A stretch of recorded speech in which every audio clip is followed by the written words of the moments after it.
Hey everyone, just real quick here at the top of the show, I wanted to let everybody know we're starting a new clips channel. Should be a link showing up top here somewhere. It's to try and find an audience that's looking for shorter content. So if you're here, you probably like the longer stuff. But if you could help us out with a sub, some likes, comment or two, might help the channel gain some initial traction. So if you can help us out, please do. And if you didn't know, live episodes are at twitch.tv/blazeandbob, usually Friday and Saturday nights. Take it easy.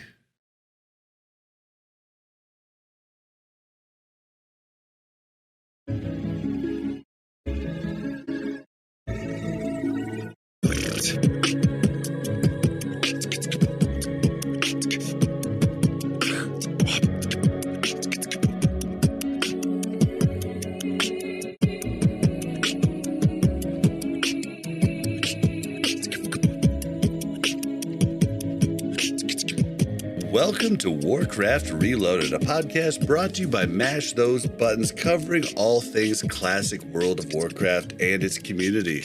I am Bobby, also known as Blazin' Bob.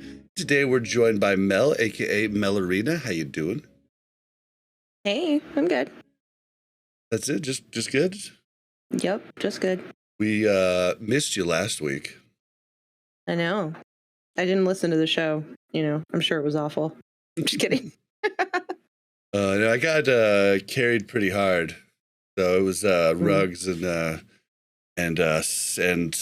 South Dally, and so it was a good time. But we're also joined by the man from Countdown to Classic, where it's not normally his opinion that counts, but on this show it definitely does. Welcome to the show, Josh Corbett. How you doing?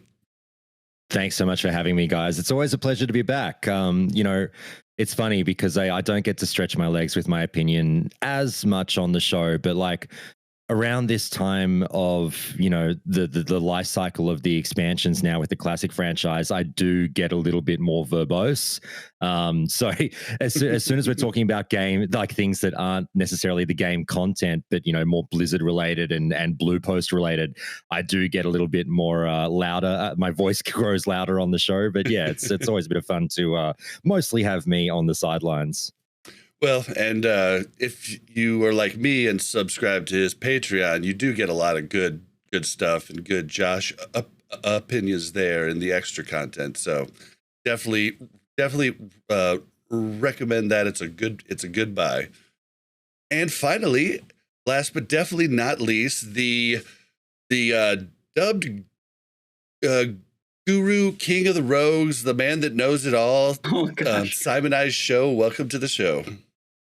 Thank you for having me. I'm happy to be here. Good seeing you again, Josh, as well. I was on Josh's podcast a couple of weeks ago. It was great. Yep. I have a lot of fun with these. Yeah, and I actually got to raid with you. Yeah, that's right. We were doing a raid on the Wrath Beta together. Yep. And I won the first piece of gear, the crappy helmet with no slot, with no meta slot, and then you proceeded to win everything else the entire run. It was great. Oh no! I heard about this, Simonize. Sorry, what? I was just saying, I heard about this magical run where you got like 89 pieces. Oh, you got a ton. Well, I've got 3 different rogues on the beta that I've been running through raids, and most of the runs I've just gotten lucky. I've gotten 5-6 items. The most recent one I did, though, which I believe wasn't with Bob, a bunch of stuff dropped. I lost the roll. But then the last boss dropped Calamity's Grasp, the fist weapon, with the spinner on it, and I won that one. So I was like, all right, I'll take it. I'll take this one item. Always best one. Weapons, yes, especially. But that's a main hand, right, too? Yep. Main hand only. Huge. Big fist weapon. 171 DPS on that. Nice. All right, well, we're going to go ahead and jump into the show. Just to let everybody know at the top of the show, we do this show live at twitch.tv/blazinbob. That's BLAZZINBOB. We encourage you to come check it out. We're going to start off with a few voicemails, and then a few reviews, and then we're going to talk about what we've been doing. recently in Classic. Then we're going to get to the news. And then at the end of the show, we are going to get to know Simon a bit more. Now Simon's done 2 great rogue deep dives, one on Countdown to Classic and one on Classic Life. So we probably won't jump into a ton of the rogue stuff, but I'm sure it's going to come out throughout the entirety of the episode. But I encourage you guys to check out those 2 deep dives because they're awesome. So with that said, let's. I need to thank my tank Patreons. That's Thick Lizzie and Talon. Thank you guys for your support. And so just to let you guys know, I started this new thing where I have a voicemail that people can call in, like, because people like they listen to podcasts on the go a lot. So I thought, why not let them just call in? And so we got 2 new voicemails. Anybody that wants to send to those, it's 816-866-1066. But let's go ahead and play the first one. And you guys should be able to hear this too. Hey, Bob. Everybody else. Just recently got into the show a few weeks ago, so kind of going back through the logs, checking it out. Gotta say, I love the content, loving Classic, getting ready for Wrath. Level 1 Mage right now with the Joyous Journeys. Having a good time. And just want to say I appreciate the show, and that's all. Thanks. Bye. That was number 1. Thank you for calling in. Yo, what's up? Warcraft Reloaded. My name is Domizicon. Sorry about that. I play a combat rogue, leveling it up right now on the server SES. I don't know how you say it.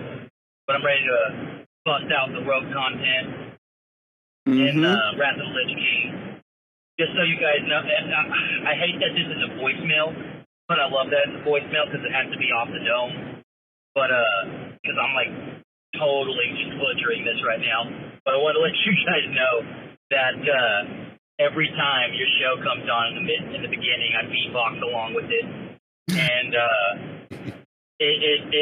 it's crazy. Like, I wish I could get a hold of Steel Wolf and actually, like, just collab on them with a new intro. But much love to the podcast, guys. Keep it up.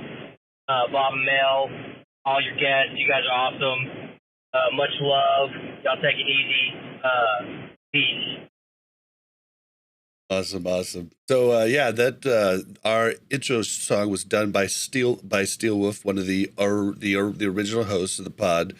If you do want to talk to him, if you send me an email to wcrpodcast@gmail.com, I can probably give you his email address if you would like to, because I know he does love to do collabs. So if that's something you would really like, go ahead and email me and I'll try and make it happen. All right. We had 2 new reviews. Mel, do you want to read the reviews? Sure. This first one is Amazing WoW Classic Podcast. Discovered this podcast around the time of the Hardcore Challenge and Season of Mastery last year, and it quickly became one of my staple shows. Whether you're farming mats in game or out at the gym or commuting, this show really scratches that WoW itch while having personable hosts that make you feel like you're sitting around a bar table chatting with them. I love how they continue to bring on community members and help bring visibility to amazing content creators and players I would have otherwise never known about. My only critique is that I've made my own drinking game for any time Bob mentions Sarth 3 Drakes or Yogg 0 Lights. Thank you for that. It's something I'm proud of that I did back in the day, server second. And yeah, you probably could you could probably add in there me talking about being one of the first Jedi in Star Wars Galaxies too. Don't get me started here. Listen, we all have our accomplishments. But I feel like you're already getting very drunk off of this game, so maybe don't add anything else into it. Thank you so much for the review. Yes. And then our second one is Best WoW Podcast. Love the podcast. Started listening recently, and it's getting me hyped for Wrath of the Lich King. Bob is cool, but I love Mel. She's the best. Agreed. Thank you. Thank you so much for the reviews. All right, guys, let's get into it. What's everybody been doing in Classic? whether it be on beta, Joyous Journeys, whatever. Who wants to go first? I'll jump in. I've been saying on my show, I haven't touched the beta with the 10-foot pole. And this is by design. I want nothing to do with it, basically. I get it. Yeah, I did a community run of Nax for, not even for me wanting to test Nax or anything. It's just like, I so seldom get to play with people in my community. The beta is a worldwide server, basically. So it's a good opportunity to get some people that listen to your show and support you, say, hey, we'll run a bit of content and have a bit of fun. So I absolutely just wanted to do one. We did that. It went fine. Outside of that, I've done about, the first day I got beta, I did about 2 hours worth of questing on a Horde character. I'm going to be playing Alliance in Wrath. So on a Horde character, I did 2 hours worth of questing without any of the add-ons. Obviously, they didn't have any of that enabled. So it took, because I'm an idiot, it took me 2 hours to do like 3 quests. Dude, it was rough, and that was fine with me. Yeah, that was fine with me. I was like, I don't want to see anything. So this is totally cool with me. And the only other beta gameplay I've done is basically just confirming my feelings about what class I want to main. So I've leveled a shaman recently. I fell in love with it. A paladin is what I had plans for. So I've really just mucked around farming open world mobs on a shaman, like basically all the classes. I went to the same area in Icecrown and said, I want to see what this class really feels like in Wrath while I'm trying to burn through mobs questing or whatever. And that really, swayed my decision. So I'm glad I did that. But all in all, I've played collectively about 7 or 8 hours of the beta. 4 of those were in a raid. And that's where I'm happy to leave it. So I've been leveling the crap out of characters on, the regular servers with the Joyous Journeys buff. And, I was someone it's who glorious, isn't it? It's fun. Bob, I can swear, can't I? Yeah, definitely. It's fucking amazing. It is absolutely fucking amazing. It truly is. And like, I wouldn't describe it as lukewarm. I was positive towards Joyous Journeys when I heard about it, but there was a little bit of lukewarm reception from me because I said, the only thing about it is I'm just not sure if it's a good marriage between Joyous Journeys and the Fresh server. That was my only hesitation, right? I completely take all of that back and just say it's the greatest thing since fucking sliced bread. It should absolutely be on the Fresh servers. I have just had such good fun with it. I leveled a shaman to 60. I'm now level 30 on a warlock, all just happening since Joyous Journeys has been out. So it's been great. I've loved it. And you don't get that, I don't know about you, but when leveling normally, I get anxiety about not completing crappy quests because I'm like, I'm going to run out of quests and have to grind. Oh my God. And you can just drop whatever you want and it's okay because you're going to skip entire zones. I mean, it's just like, I'm not going to do this. It's easier for me to skip an entire zone than it is to stop halfway through a quest when Bob's like, okay, well, we're just not getting it. Let's skip this. And I'm like, skip it? I have 4 of the 8 skins that I need, and I only need to kill a couple more mobs. And he's like, we've killed 100 and you have 4. And I'm like, but we started. Like that's a struggle for me. I really struggle with that. Yep. And I'm the same. If you start it, you got to finish it. Right? I'm kind of half and half too with you, Josh. I don't like to overdo the beta, and that's luckily for us. Unfortunately, for people like Simonize who make guides and stuff, they have to do it, but I like to leave it. I like it too. Yeah, and I mean that's probably why you do the guides and stuff like that. But I like to leave it up, for me to discover later. But I have done, I've done about 5 or 6 Nax raids along with Sarth and stuff, and it's really just been opportunities when I went with Mike that one night, and I got to go with the streamer groups a couple times, and that's just, it's just fun, and it's just cool to be with a whole bunch of streamers and content creators, So that's, I've been kind of trying not to do too much on the beta, but I have done quite a bit of testing, like what I'm going to do to level and stuff with the warrior and the rogue and stuff. But what have you been up to? Before there was Questy, I have to tell Josh this, because before there was Questy, I came in to level with Bob after he had been started. And I was like, okay, let's go over here. And he's like, how do you know that? And I'm like, and then somebody in his chat was like, is she reading the quest text? And I'm like, what else do you want me to do, guys? Like, we don't have a questy thing. Like, and I'm like, we need to go over here. We need to go over here. And just imagine the person in chat going, holding their chest. It's just like, you're reading the text. I'm with you, Mel. I'm not that person that's like, the game's unplayable without questy. No, it's fine. Read the quest text and you'll get by. But it does just take a lot longer. And like I said, I wouldn't say I struggled, but like, yeah, you've really got to work out where you go. And it took me, like, I was being a little bit hyperbolic, but I did like 6 or 7 quests in 2.5 hours. And I was like, wow, that is not, particularly efficient. But it didn't massively bother me. And I've seen streamers, I've seen streamers on betas in the past just throw their hands up and be like, oh, I can't play this game without questy. This is stupid. And I'm like, come on, man, read the quest text, do the thing. In my defense, I did the entire starting little quest area by myself, reading the quest text during the day before she got on, and we did it with another character. It's just when we got to the point where I didn't know what I was doing again, she was there and she was reading it. So I was just like talking to stream, while I was just letting her take the ball at that point. So I did do it. I just I was like you, very, very slow at it. And it seems like the quest text is not as good as it was in vanilla. Because I actually agree. Sometimes it's very obscure. Return this quest to me when you're done. Who's me? Who's me? Where's me? Like, it's just like those types of things. It's like things that you don't even realize are questy, right? Where it's like you can see the exclamation points and the question marks when you're not in range, right? And you're like, oh, hold on. I have to just like walk around now and hope it pops up on my mini map. Yep. Which I was playing on the beta a lot before they added add-ons, and having a blast reading the quest and struggling through it. And my chat would laugh at me when I make a dumb mistake or whatever, or like don't realize what the quest was actually because I tried to read it too fast.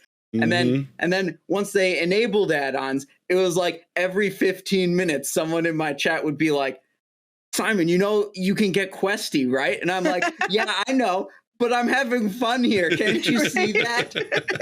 It may be a struggle. It may not be as efficient as it could be, but it's fun. It's the beta. And that's the point of a game. Come on.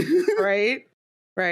Oh, yeah. We went into a dungeon and Bob pulls like 100 mobs and he's like, hey, Mel, heal me. And I'm like, I don't have any add-ons. I don't have any macros set up. Like, I'm like clicking buttons here, like, and you're asking me why I didn't heal you. And I'm like, I don't even know where these buttons are, what they mean. Like, definitely takes you out of your comfort zone, which I mean, which at times is good, it kind of like recenters you. And Bob would be like, I have a poison. Why don't you get the poison off? And I'm like, oh, well, your frame didn't change colors, so I had no idea you had a poison.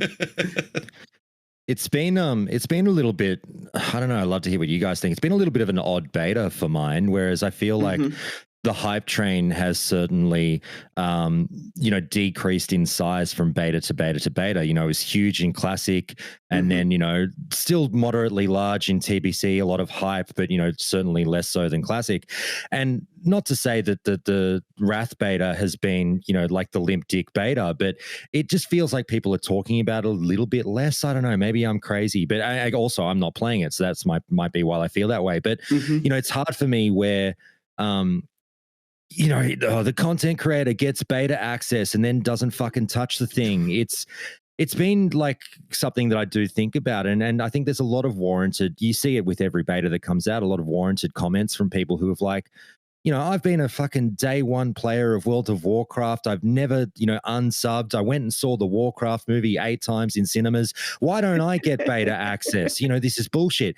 And I'm not saying that to be facetious. It's a completely valid comment to make that there are some diehard fans out there who would test the fucking ass out of this game and be really great in beta. And so it must rub them the wrong way to see, a dickhead content creator like me who gets access and then throws it in the bin.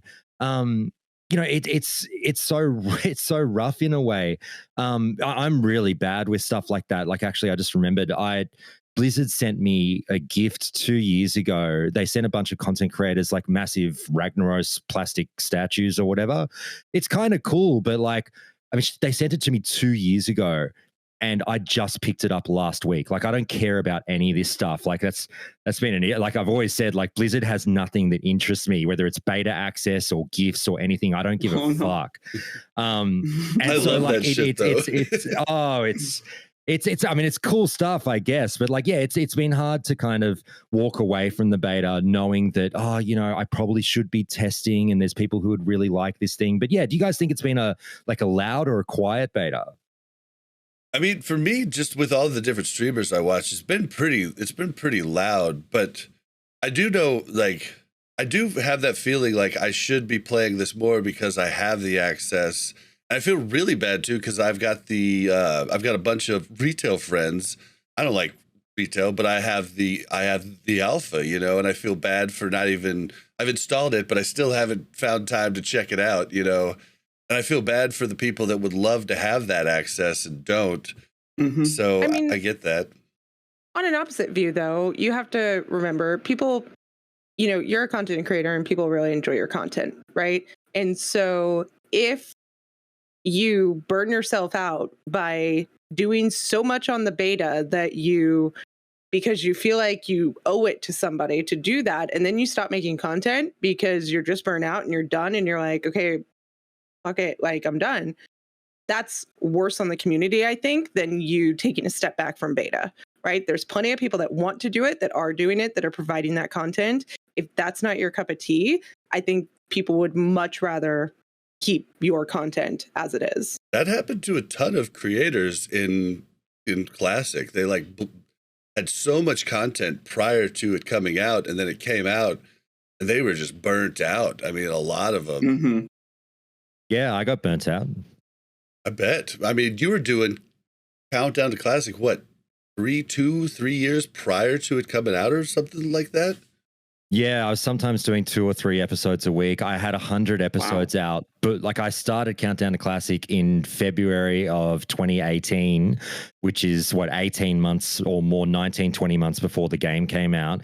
And I had 100 episodes done by the time the game came out. So like, I was in overdrive, and yeah, like, my fans were telling me you're going to burn out. And I was like, I'll be fine. And then lo and behold, 3-4 months into Classic release, I was very burnt. Yeah. I bet. Well, Simon, you've been doing a ton. What have you been up to?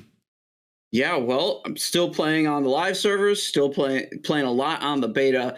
As you said, and Josh said, it's really fun to have the worldwide beta server that you can play with, you know, your viewers, your fans, you know, and a lot of other streamers, other content creators that you couldn't normally play with. So doing these, you know, I've put together triple rogue dungeon groups, and we go through, you know, pick up a tank, pick up a healer, 3 rogues, fan of knives, everything. Really fun. You know, go into the next Ramus raids, you know, pump some numbers on the damage meters, see what's happening, see how ridiculously bugged some of the bosses are, and you know, kill them anyways, whatever. I remember one of the first raids I did, Gluth was bugged where his Decimate ability wouldn't damage the zombies. Yep. But when he casts it, all the zombies go straight for him. So the zombies have way too much health. If Decimate doesn't damage them, you can't reasonably kill them. And they get to him, and then they heal him. So we had to devise some convoluted kiting strategy where one of the other rogues put crippling poison on all their weapons, and then just went to the zombies and fan of knives to put crippling poison, which is a really, really powerful slow. And then the tank could kite the Gluth around the room while the zombies just chased really slowly. And that's how we were able to overcome the stupid bug and, you know, get past and do the rest of the bosses. So that was fun improvisation mid-raid. And then my guild on the live servers, fully rested on Benediction, we have been working hard at our Sunwell speed runs. And just this week, we improved on our guild's best time, which is previously a 43-minute, 31-second clear. we got that down to 41 minutes, 16 seconds, shaving off a good bit of time. And that bumped us back up into top 50 world. So I'm really proud of my team, fully rested, all the guild leadership and officers and amazing players that go into that. It's really fun to participate in for me. Just on the worldwide beta thing, like, you know, it's a little bit tangential, but again, I'd sort of, while I remember it, I want to bring it up.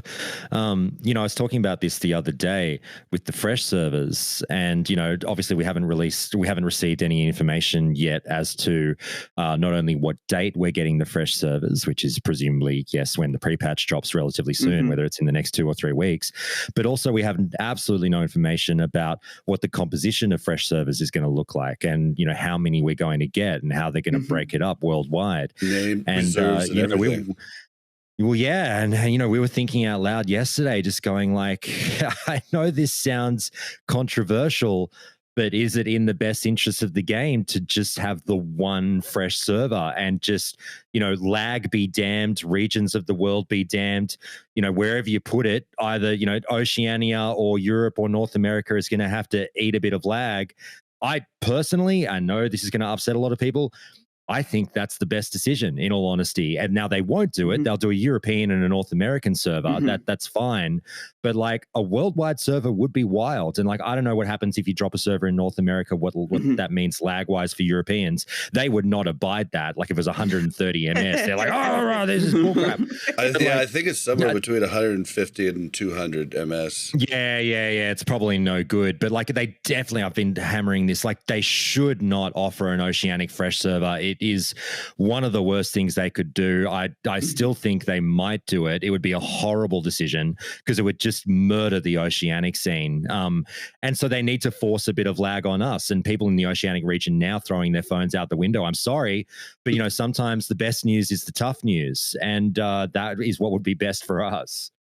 Yeah, I agree with that. I think fewer numbers of fresh servers makes them more likely to be long run viable servers. Right. I think there's a lot of hype around the fresh servers, but with everything that's so hyped like that, it's gonna die off after it's not the new thing. And if you have all the players, you know, much more concentrated, it's more likely that as the hype dies off, as some of the players leave, you still have a sufficient player base on that server to have, you know, multiple raiding guilds and, you know, dungeon groups being formed at, you know, reasonable amounts of times at most hours of the day. You know, you need that critical mass of players to make the server viable. Yeah, and people who listen to the show, you know, on the norm probably think I'm a broken record by now. I've said this since they first came out with this news, is that I just feel like it's a bad idea health-wise to have the fresh servers come out at pre-patch, because there's going to be a ton of tourists like me. I'm going to play it, but I'm not going to stay there. I'm going to play it for a bit, but I'm not going to stay there. And then that's just one extra person that's leaving. Like if they actually launched it when Wrath launched, the server would fill up with people who were actually planning to play it, you know, long term. Yeah, because everybody else would be on their server, right? I guess the counter argument would be, what about people that want to play fresh and still play their other character, right? Then they don't come when fresh servers open. Yeah, that is so they a good look point less too. populated than they might actually be, right?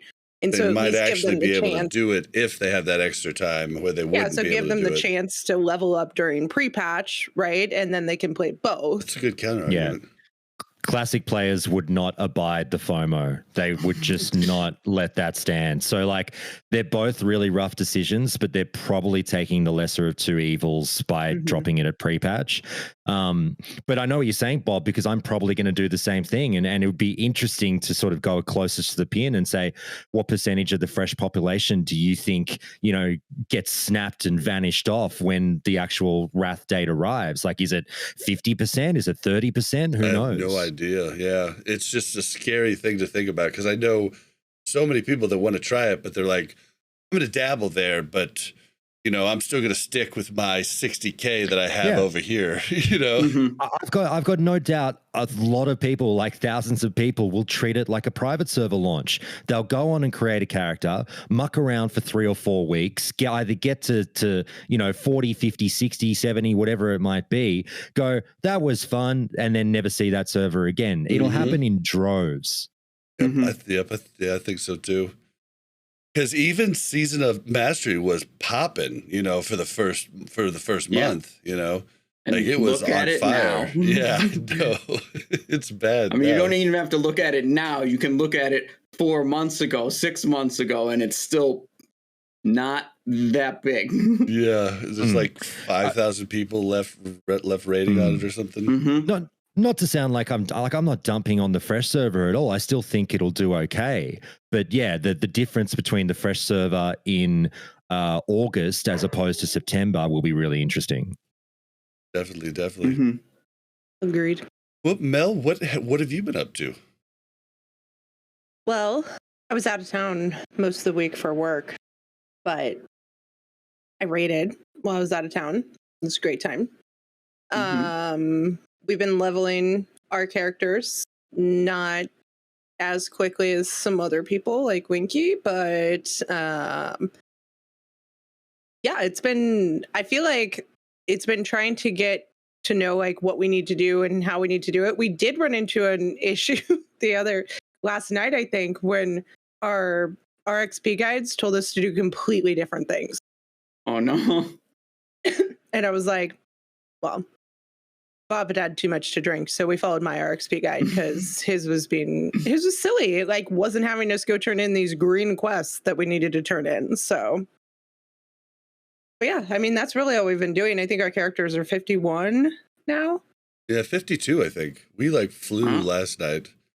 Yeah, it's been fun to have them all like buffed up and everything. Like it's been great, and a lot of the quests that we remember doing most recently in the hardcore scene that were terrifying in hardcore, right? Because you couldn't die and they were elites and all of this stuff. Well, now they're not elites and we can die. And so everything's very much less terrifying.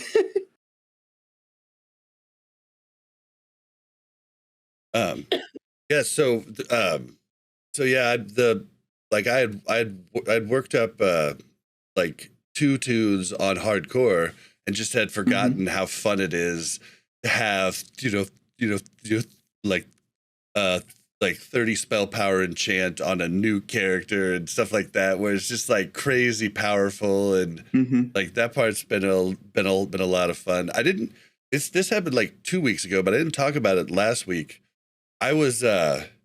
We ran into Winky in game and another buddy of mine, and we were all about the same level, about the, I don't know, like low 30s. And we decided, we got another friend, Cassimo, who's been on the show too, come on his guy. So we actually ran all of the wings of Scarlet Monastery. And I'd been talking shit to Mel because I was healing. I've been talking about how I'm just such a great healer and everything. Well, these assholes took me in there and they put me to the test, pulling like 4 packs at a time. Like I'm sitting there struggling, like can barely do anything, and they're just laughing at me, and like they definitely got their revenge. You shouldn't have been so overconfident about your healing abilities to the healer. Yep, they definitely put me in my place. Oh man, but yeah, that's all we've been doing. Raid progression. I mean, really, we've had that whole roster problem, and it seems that our healers just keep wanting to like not come to raid, and so stop blaming the healers. Stop blaming the healers. Well, it's just we had an overabundance of them where we have to just sit them a lot, and now kind of struggling to get them to come, and so. We listen, no, there is always 5 that come. Okay. It's that 6th spot that really is like a rotating door, right? And depending on who that is or is not, depends on how we do, right? Yeah. So this last week we I was out of town, so I was on hotel Wi-Fi, which is always questionable, right? Like it could be fine or it could be really bad. And when I was at the hotel, it was fine. And so we were going through it really quickly, but our raid lead had already said, we're only going to do 3 bosses. And then we're going to come back on Thursday and we're going to do the rest because we just didn't want to deal with it. We didn't know. And so we did the 3 bosses and we went through them really quickly. And he's like, well, despite how well we're doing, we're still going to quit, just like we said we were, and we'll come back on Thursday. So I was still out of town on Thursday. Yeah, it was like a 28-minute raid or something like that. It was it was crazy. We're done. Crazy. Yeah. No? All right. Yeah. And I was exhausted because I had been traveling. Like I had woken up at 3 a.m. and I had traveled in the morning, and then I had gone to one of my clinics and I was there all day. And so I was exhausted, right? So when he said we're done after like 30 minutes, I was like, oh, thank God. And so I went to bed and that was great. And then Thursday, I'm still out of town and my internet's a little bit more spiky. There's somebody in the hotel like right next door to me that's playing like loud music and singing really loud. I joked that it was just like being at home with Bob.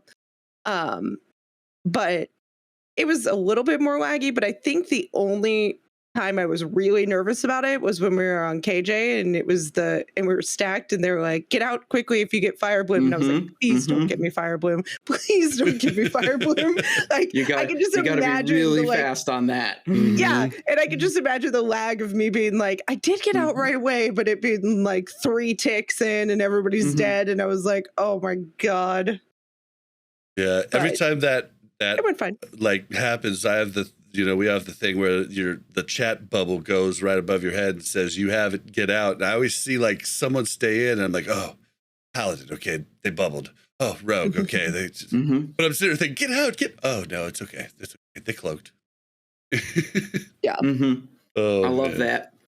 So many mechanics in raids that's like other people have to like move away or stop dealing damage or really worry about it in any capacity whatsoever.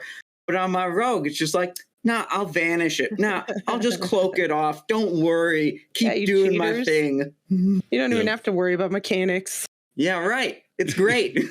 Yeah, well, that fight just has so much going on during it. It's just like first few times that we did it, I'm just like, what the heck? Like so much going on. I think that's why my computer started to lag up, right? It was like there's a flame on the ground, there's something coming down on you, there's fire all around you. Like it was just too many things. I remember writing the Kill Jaden guide on Wowhead, and like I put like extra couple sentences in where it's like, okay, so this broken down into 5 phases, where this and this and this happened. But don't worry, not much really changed. I know that sounds like a lot, but not too much changes to try to soften the blow from this article that's going to be like 3 pages long of all the different, things that Kill Jaden will try to kill you with. Oh yeah, the first time we like attempted Kill Jaden, they were like, okay, everybody go watch this video real fast. And I watched the video and I was like, I came back and I'm like, I still have 0 idea what's going to happen. Yeah, right. Jordy told me everything. A lot of shit. There's going to be a lot of shit that happens and I have no idea what it's going to look like. Well, the best is like, whenever the ads come out, our raid leader's like, stop. Just watch his hand. Don't get hit by the shard or whatever. Shadow spike. Yeah. Purple. Every single person gets hit by the shadow spike. Of course. So many people do. Not once has a shadow spike gone out and somebody didn't get hit. I really don't think that's ever happened in our raid. Dude, the worst is when like, you're just like, because I'm a lock, so I'm really, like, I've really got to concentrate on getting the ads down. And like, I've got to tab him.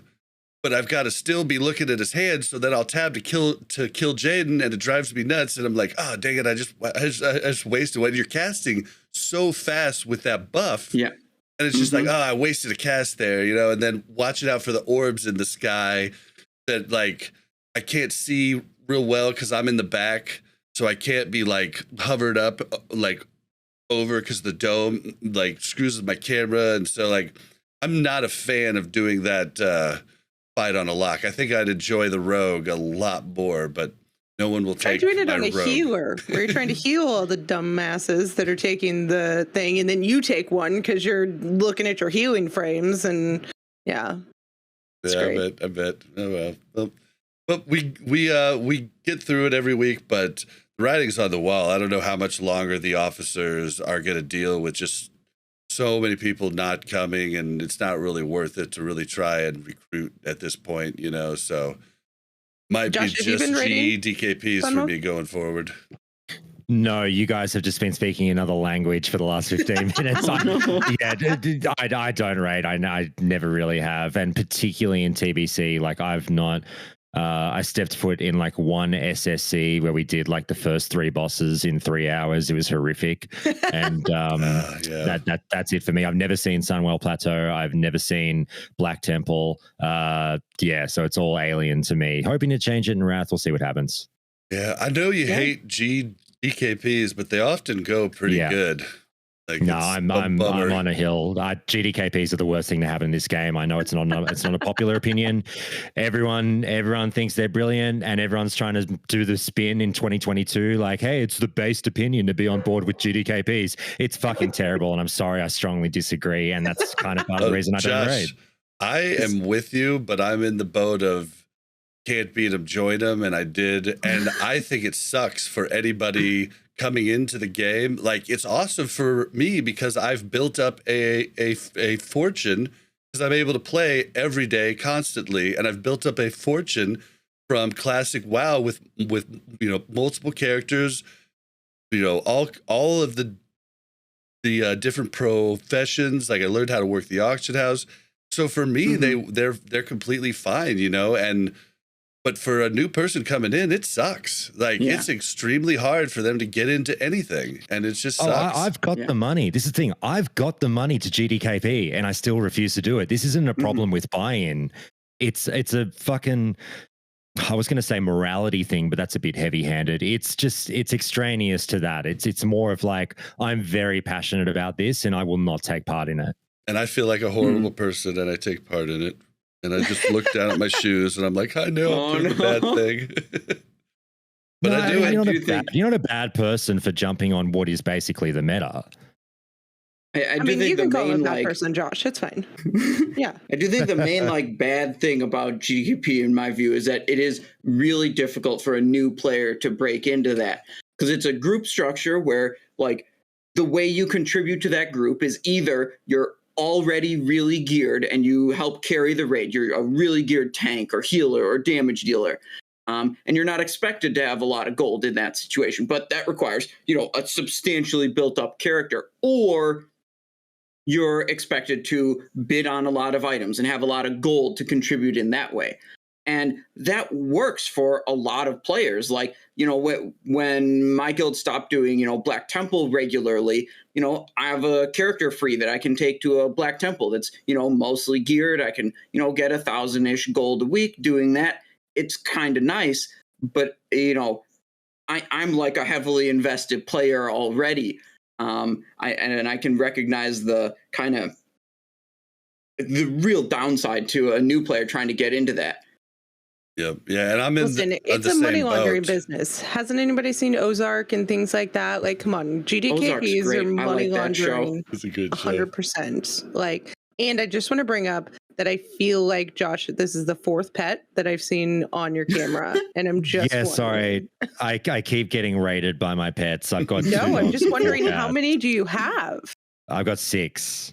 6. Yeah, how it's many a little cats? zoo. How many dogs? We're talking. I've seen at least 2 dogs. Cats, 2 dogs. Okay. They're so cute. Yeah, so they know when I'm streaming, and that's when they get all up in my grill. They don't want to know me. They don't give a shit about Dad when he's not streaming. But as soon as I turn the camera on, they're all over me. Yeah, they're like, oh, camera time. Hey, hey, I love you. Exactly. Oh man. But yeah, GDKPs. I've never done one. I mean, Bob keeps trying to convince me to do one. You signed up for one last night with our buddy Fru TV. I did not. You did. I got Corpse to sign up, so it'll be a nice, smooth run. Have a nice nice geared, competent, very competent paladin tank. So good. That usually makes a run go good. But yeah, I'm the same as you, Simon. I was able just to make a ton of cash because I have a geared warlock in current tier, and I just do the older raids. You know, sometimes once a week, sometimes once every other week. You know, because I really don't enjoy the lock. Like I got tricked into it, and then I've basically just my own dumbass tricked myself into it because I wanted to top the meters and didn't realize that the meme was so true. Of course, you have to do a lot of other little things to really get the top 99 parses, but at the end of the day, it's such a simple rotation, and like you can get 97 or 98% of the way there. Yep. Just pressing Shadow Bolt. Yep. But I mean, I've got stuff, I've got like 4 different Shadow Bolts. So I've got the one that pops trinkets with haste or with destruction. I've got the one that pops trinkets with, anything that gives me mana, runes, and everything. Validate himself here. I've got the, I've definitely, it's definitely, there are little intricacies, and then there's 4 different Shadow Bolts that I just still push one button, and if something's up, it casts that, and it's nothing like how much fun I've been having on the warrior in TBC right now, and how much fun I've been having on the rogue, combat rogue specifically in beta. Yeah, so much fun. I make so many mistakes that I'm like, I can improve that. That's going to be great, and like it's exciting. Like, I mean, it's so much fun. Pressing killing spree. It's just so satisfying. The swoosh sound, and you jump around, and it's big so numbers, good. lots of it's great. It's one of my favorite skills so far. Yep, I've seen. I've been dying for the raids to open back up because I want to do at least one more because I got so many good tips from you recently, like to have the heavy weapon in your offhand and both weapons when you're doing the fan and knives, both of them with instant poison and all that. Like I was just like, oh, that's great. I didn't even think about that. I thought about instant poison on a different one, but I didn't think about a heavy weapon. So it would proc the poison more often. I was just like, genius. Makes a big difference. And I mean, when you're just plowing through the trash in Naxxramas, like those things die really quick. Like your deadly poison, you might be able to apply it if you leave deadly poison on like you do for single target, but it'll tick once, maybe twice, and then the mob's dead. Whereas the instant poison, you get that, it deals its damage up front, and you can guarantee that full damage value of the poison proc. Fan and Knives has really been one of my favorite abilities that I've been putting a lot of work into, like figuring out how to optimize it, how to do as much damage as I can with this spell. Because this is the first time in, the World of Warcraft timeline that rogues actually get a true area of effect damage spell. Classic and Burning Crusade, all we had was a Blade Flurry that 2 targets. That's it. On cooldown, 15 seconds, 2-minute cooldown. Yeah, you look awesome when you get to pop it, but you don't get to pop it much, especially with as fast as we move through stuff now. Right. Yeah. But Fan of Knives, I think, has a lot of potential, trying to find all the little weird interactions I can, ways to, cast it more often, way to make each cast deal more damage. Because that's the lack of AoE damage was putting the warriors ahead of the rogues, I feel. And now I have the tools. And also, warriors are not as strong as they have been in previous expansions. But now I can win. Yep. Warriors have been my mortal enemies as the other melee class that was basically just always better than my melee class. So I've been really thinking about getting my rogue into a TK run to get the rod. Yeah. But the Rod of the Sun King. Yeah, but I'm wondering if they're going to change it to one of those things where it says procs way less on anything over level 73 or something like that. You know what I mean? Type of deal. Yeah, I'm going to be honest with you. I'm literally gathering data on that as we speak. My beta client is open. I'm at a target dummy hitting. Because I wondered that too. I'm like, all these items that I'm considering for Fan of Knives, I've largely just assumed that they would have the same proc rate they did before, but it's worth retesting because some of them get a nerfed proc rate, and some of them they get a nerfed proc rate, and they don't even say in the item description. Oh, they don't but say it's a in the lower chance to trigger. And I just wondered if they would do that. For anybody that doesn't know, Rod of the Sun King has a chance to, on hit, to give a warrior 5 rage or a rogue 10 energy. And so you can see if you're hitting 30 mobs, you can see how that would just like prop your rage up, especially if it doesn't have an internal CD, right? Right, it does not. You can get multiple triggers of Rod of the Sun King off of the same cast of Simonize, back to back off of multiple hits from the same spell. It's nuts. And the idea is that, Rod of the Sun King is going to have a little bit less weapon damage than maybe one of your Wrath of Lich King alternatives, but it's allowing you to cast more Fan of Knives. So you take a little bit of a hit in terms of damage per cast in order to cast way more. Well, hopefully enough more to make it a benefit. That's the idea. And, the exciting part of the beta for me is going and trying to find this stuff out. And, some people might want to wait until the game actually releases to go do all that investigation. But I like to be very prepared ahead of time. And a lot of what I do is guide writing. So I want to have, I want to know for sure, is this proc rate nerfed? Is it better than, some alternatives? Does this item work? I want to have that information available so I can provide it to the people that come to me for that kind of advice. Definitely. All right, guys. Well, let's get into...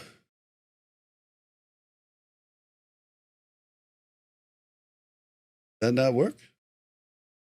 I didn't hear the intro either, just so you know. Those aren't coming through. I did not. It did. I don't think it worked. Oh, no. Is it... Well, I don't know. Give me 1 second. I might be able to fix it. If not, we'll just have to go without it. Listen, I feel like Bob just took this time to talk to Simonize about his rogue. And Josh and I were kind of like, I have no idea what that means. Josh, do you play a rogue? No, I played a rogue. It was the only character I had in OG WoW. And I've kind of refused to play one this time around. And I'm the guy who's leveled, I have a disgusting amount of tunes. Rogue is the only one I've not really fired up and given any attention to. So it's just it's not me. Yeah. Listen, I feel like I've gotten ganked by too many rogues that I have this 4 rogues that I just will not play them. I beeline to rogues in PvP. That nothing feels better than killing a rogue in this game. It is fucking the best feeling, and I do it on a very, very regular basis. You want to hear a really old Simonize story? Back when original 2004 World of Warcraft came out, my cousin showed me this game. He's like, Simonize, you got to play this game. I'm like, all right. So I made a hunter. I was like, man, that'll be cool. I'll have a pet, the pet, and I'll shoot, and it'll be great. And then I leveled the hunter up. I played the hunter for a while. And then I'd do battlegrounds. I'd do Warsong Gulch. And I'd res up at the graveyard. Then I'd run into the middle to fight but they'd always be able to see me. And they'd always just all come to me and kill me. And it wasn't fair because it was like 3v1. So then I was like, man, if I make a rogue, then I can just stealth and pick all the fights. So I can only pick ones that are advantageous to me. And then I did that. And then I just stayed with that class ever since, really. That's why as a holy priest, I die a lot. Yeah, right? You don't get to pick your fights. I am the advantageous fight that they're looking for. Yeah, right. And yes, and I die a lot. Although I was a druid for a little while, and I was like, oh, this will be great. I can stealth around, right? And then get up and heal. And then I found myself in this realm of stealth walking, which is very slow. And I'd be like, I'm coming. Slowly. And it'd be 10 minutes later, and I'd finally get to the other side. And I was like, okay, I got to find this balance of when you go stealth as to when. Once you get really good, you literally stealth right before, like, at least when I'm doing quests, like I stealth right as I land next to the mob and do a immediate opener. Like you get, like you start to get the timing down extremely good. Yeah. Rogue's a funny one to me to go on a light rant, and please don't anyone in this call take this personally, particularly you, Simonize. I know you're much more PvE oriented, so like, you know, PvP might not be your focus these days, but you know, I mainly focus on world PvP and stuff these days. So my feelings towards rogues are funny because you talk about, you know, obviously all the lovely things that rogues can do and how amazing they are in PvP and, you know, top of the heap and everything.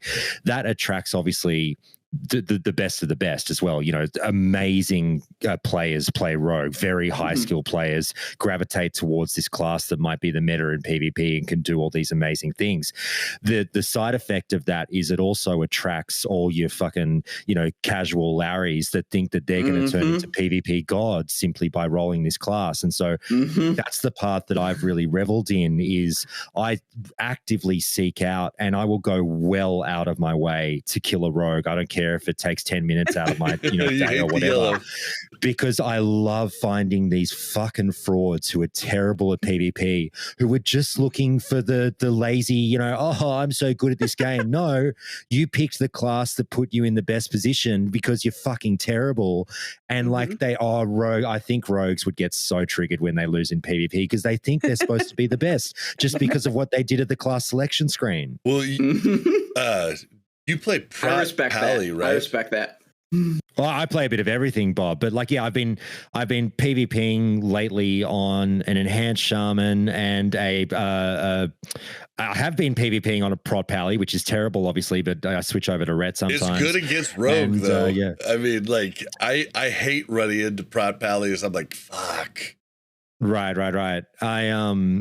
Yeah, so it's mainly Red Paladin and Enhanced Shaman on the journey to 1 to 60 that I've been PvPing on just lately in the last month or two. I just hate the bottom feeders, and it oftentimes seems to be rogues, but the ones that just come down and kill us lobies, like, she's like, dude, really? I at least, I'm thankful when they're the ones that kill you once, you know, and then move on. I'm like, okay, fine. But like, when they just kill you multiple times, it's like, dude, is this how you get your kicks off? Like, is this really fun? One of these days, I'm going to go on the greatest unhinged rant on my podcast. It'll be like, absolutely do not let your children within 300 feet of the speakers, because I'm going to say some words that should not be said publicly. And it'll be a rant about like the way in which, you know, ganking lobies is terrible. I tweeted out the other day because this happened to me.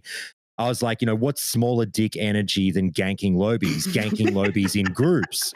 Because I had this like pack of like 2 or 3 guys come around and gank me in Hellfire when I was level 60 and they were level 70. And I'm like, is your fucking dick that small that you need backup to kill the 60s and have a laugh and slap each other on the back? Like, you fucking losers.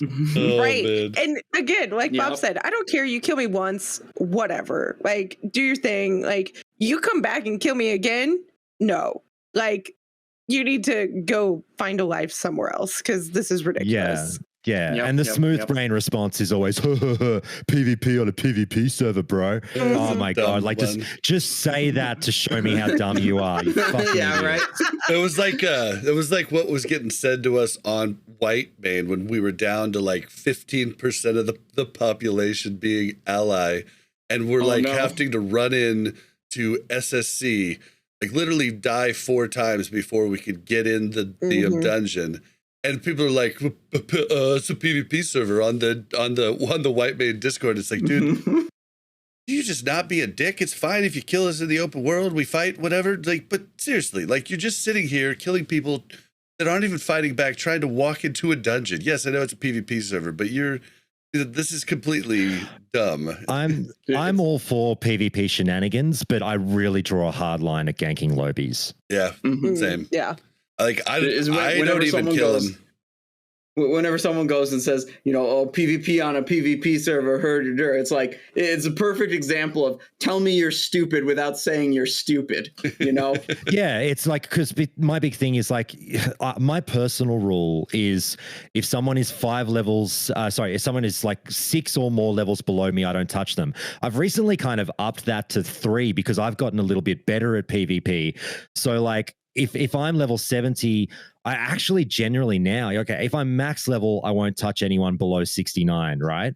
But if I'm leveling, I won't touch anyone 3 levels below me, right? Same. I mean, because I want to create as fair a fight as possible. So like, it's when people say PvP on a PvP server, bro, if it defeats a fair fight and one side has a 99.99 or scratch that 100% chance of success, it is not PvP on a PvP server, bro. You know what I mean? Yeah. I've always felt like the PvP servers should have always had some sort of cap, like for attacking, but like that opens up like Lobbies being able to heal somebody or something like that. Like, but there's ways you can fix that. Like, I just feel like a hardcore server that was PvP would be awesome, but only in the first week because it would fall apart once max levels came down to kill Lobbies, and it's just dumb. Yeah.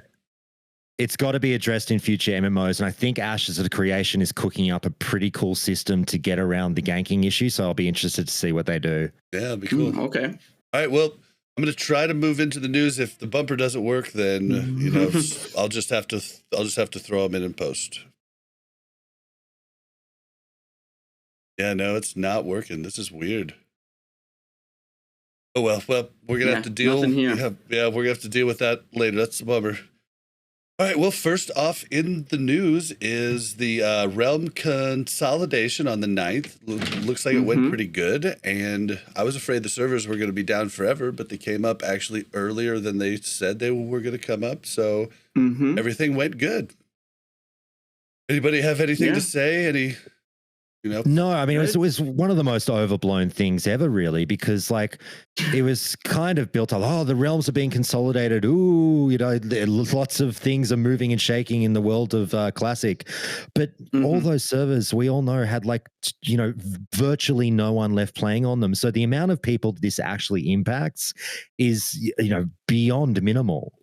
Yeah, it was just kind of a bummer, to be honest. Like, some of the names on them there, Scarab. These were like legendary servers back, in Classic, and now they're gone. It's kind of sad. Pour one out for Scarab. Pour one out. All right. So the next thing that I wanted to talk about is something that Zyrene first mentioned on this show way back in like episode 102. Was about the possibility of Warcraft logs changing the way it parses things like tricks of the trade and things like hysteria or whatever the new thing is called. And since Simon actually wrote this, I thought it'd be great to just let him explain what the choices Warcraft logs has. Yeah, can I put that article in chat? Oh, yeah. Yeah, okay, here. Yep, I have my chat open to links. I'm not big enough to stop that yet. There we go. Okay. Yeah, so throughout Classic and Burning Crusade, we always had this ability to stack external buffs on particular players and then give them a huge advantage in terms of their damage output, right? Where like you get multiple bloodlusts during your Brutalis, or you get a bunch of power infusion and innervates during your Nether Spite Parsing, your Blue Beam or whatever. Simon, external buffs. I was just gonna let you know I campaigned hard on the show and in the content creator Discord prior to TBC coming out, for them to stop just make it so you can't swap groups during a fight, because I knew the bloodlust thing was going to suck for most of us. But yeah, sorry, I just want to throw that in. Yeah.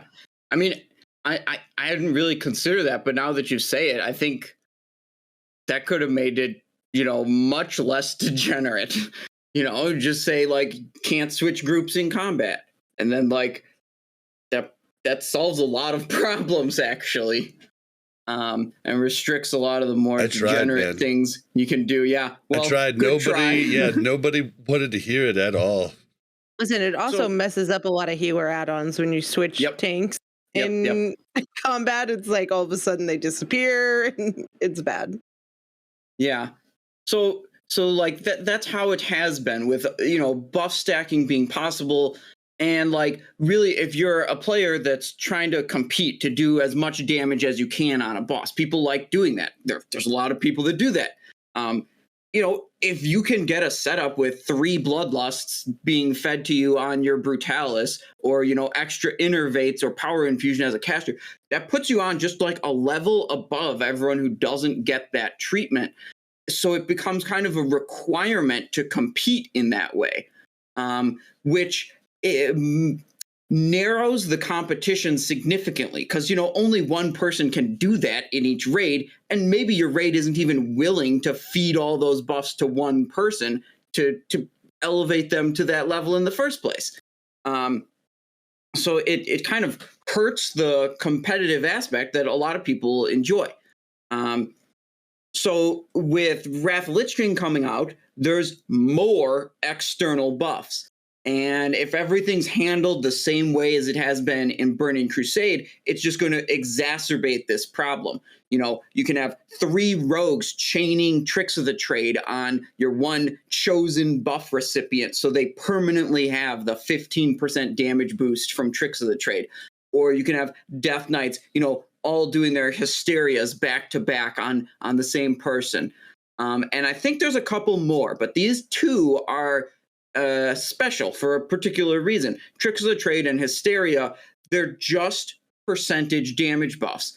They're not changing, the number of attacks you do. They're not changing your critical strike chance. They're not providing you resource generation. And those are like qualities of power infusion, bloodlust, innervate that make them very difficult to calculate exactly how much damage those buffs are adding. We all know they're adding a lot, but to say exactly how much is actually really difficult. Extremely hard, with Tricks of the Trade and Hysteria as just percentage damage buffs, you can get really, really close to being able to calculate just exactly how much damage those buffs are adding. And once you can calculate that, or get really close to the true value, then you can say, well, maybe we don't attribute the damage gain to the recipient of the buff like we do with every other buff. Maybe we attribute it to the caster of the buff. They're the one providing it to the raid after all. That would make sense. Or maybe you say we don't attribute it to anyone's, damage ranking, and we just keep track of it, kind of externally to see how much it's adding. And that's kind of the 3 main ways those could be handled, like everything else, where you attribute it to the recipient, or attribute it to the caster, or just keep track of it, but don't give it to anyone. And I think, probably the best way to handle it is the one that's least prone to abuse, least prone to like having some kind of degenerate gameplay that, involves 3 rogues all doing Tricks of the Trade on the same person. And the least prone to abuse, I think, is that third option of just separate it from everyone, take it away from everyone, keep track of it. So, Rogue can say like, look, I am providing this value to the raid. That's useful information, but don't make it affect the damage rankings. And I think that causes the least disruption to the even playing field of trying to compete for damage dealt. Yeah. I think it's a great idea if they do mix it up, like Simonize has said, and sort of make it more, attributed to the caster rather than the recipient. Mm-hmm. We made the crack last week on Countdown. I was talking about the analogy of like, it's like, we get situations with depending on how degenerate we want to get. This cracked me up too. Yeah, like the paying for sex argument, because we talk about innovates being thrown around, and all the mages slyly whisper the druid and go, hey, how about that innovate, bro?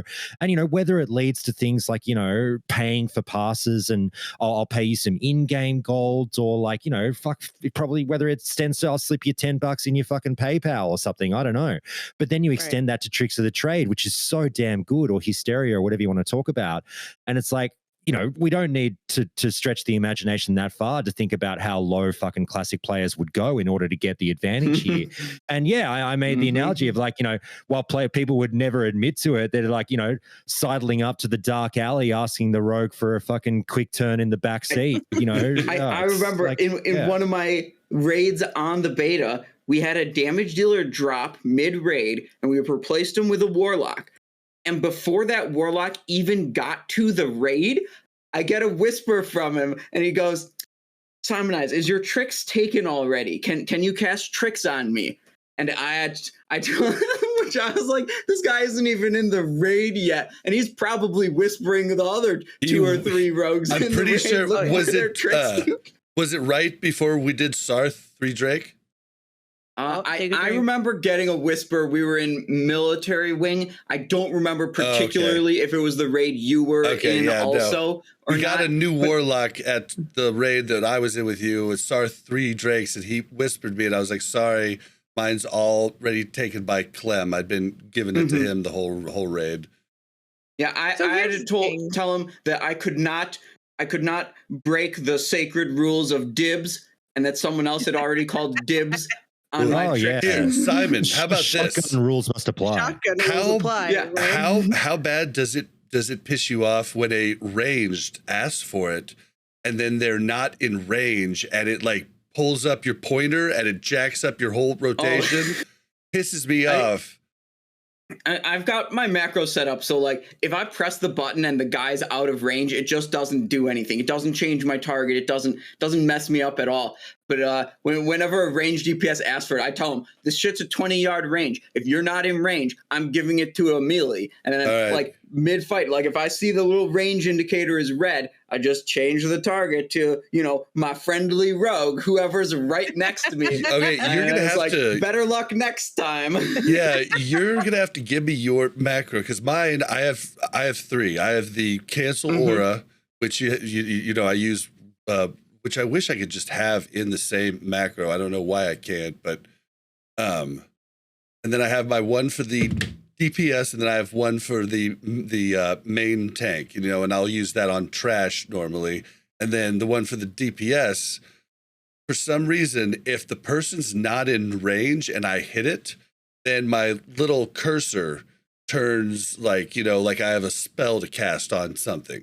And then it like messes up other macros, and I have to hit escape, retarget whatever I was on. Like, and it's a real pain in the ass. So I'll have to get your actual macro. Okay, so let me give my opinion it up right now. Because here's the thing: is I'm a data person. I look at data and I like to analyze data. And I guess knowing that somebody is casting, you know, Tricks of the Trade or Innervate or, you know, all of these support things. Right now, they're doing it to help somebody else's parse, right? They could be doing it to help their parse, which you'd get a similar situation, right? But what if we had some sort of like support damage or support, you know, metric, right? That you could still track that was still in their profile. Because if you've got a rogue that is 99 parsing, but never using Tricks of the Trade. Because it's actually a DPS loss for the rogue until ICC tier 2-piece tier, I think. Yeah, because you're actually using energy to give yourself nothing at the point if you're just giving that away and it's not on your so parse. If it doesn't go anywhere, or it, you know, if it doesn't go anywhere, then there's no motivation to use it, right? Then you're just hindering the raid. Because you're not using your support materials to, or your support, you know, abilities to help the raid get further. So if there was still something on it that could at some way factor into their parse, but not be the determinant of their parse, right? Like you did this much individual DPS and this much support DPS, then you could still see the benefits of those classes. So I'm fairly certain that Final Fantasy Logs, or Flogs as I lovingly refer to it, does this. I'm pretty certain, if Final Fantasy 14 fans think I get this wrong, let me know. But for years, my understanding has been that they divvy it up into two categories where you can clearly see your raid DPS versus your individual DPS. So yeah, any buffs you throw out to other classes immediately jacks you up in the raid DPS category, so people can see, oh, this person's fucking hitting their buffs and doing their job. They are a good contributing member. Yeah. Well, this is and what Zyrene talked about when he came on. He talks about the guy that runs Warcraft Logs is a big Final Fantasy player too, and so that's what gave him the idea, I guess. Yeah, and I think it just helps those classes that maybe don't come in and top the DPS charts, but they don't top the DPS charts because they're allowing the people who are topping the DPS charts to top the DPS charts in a way, right? Right. Which is what basically shaman do in TBC. Right.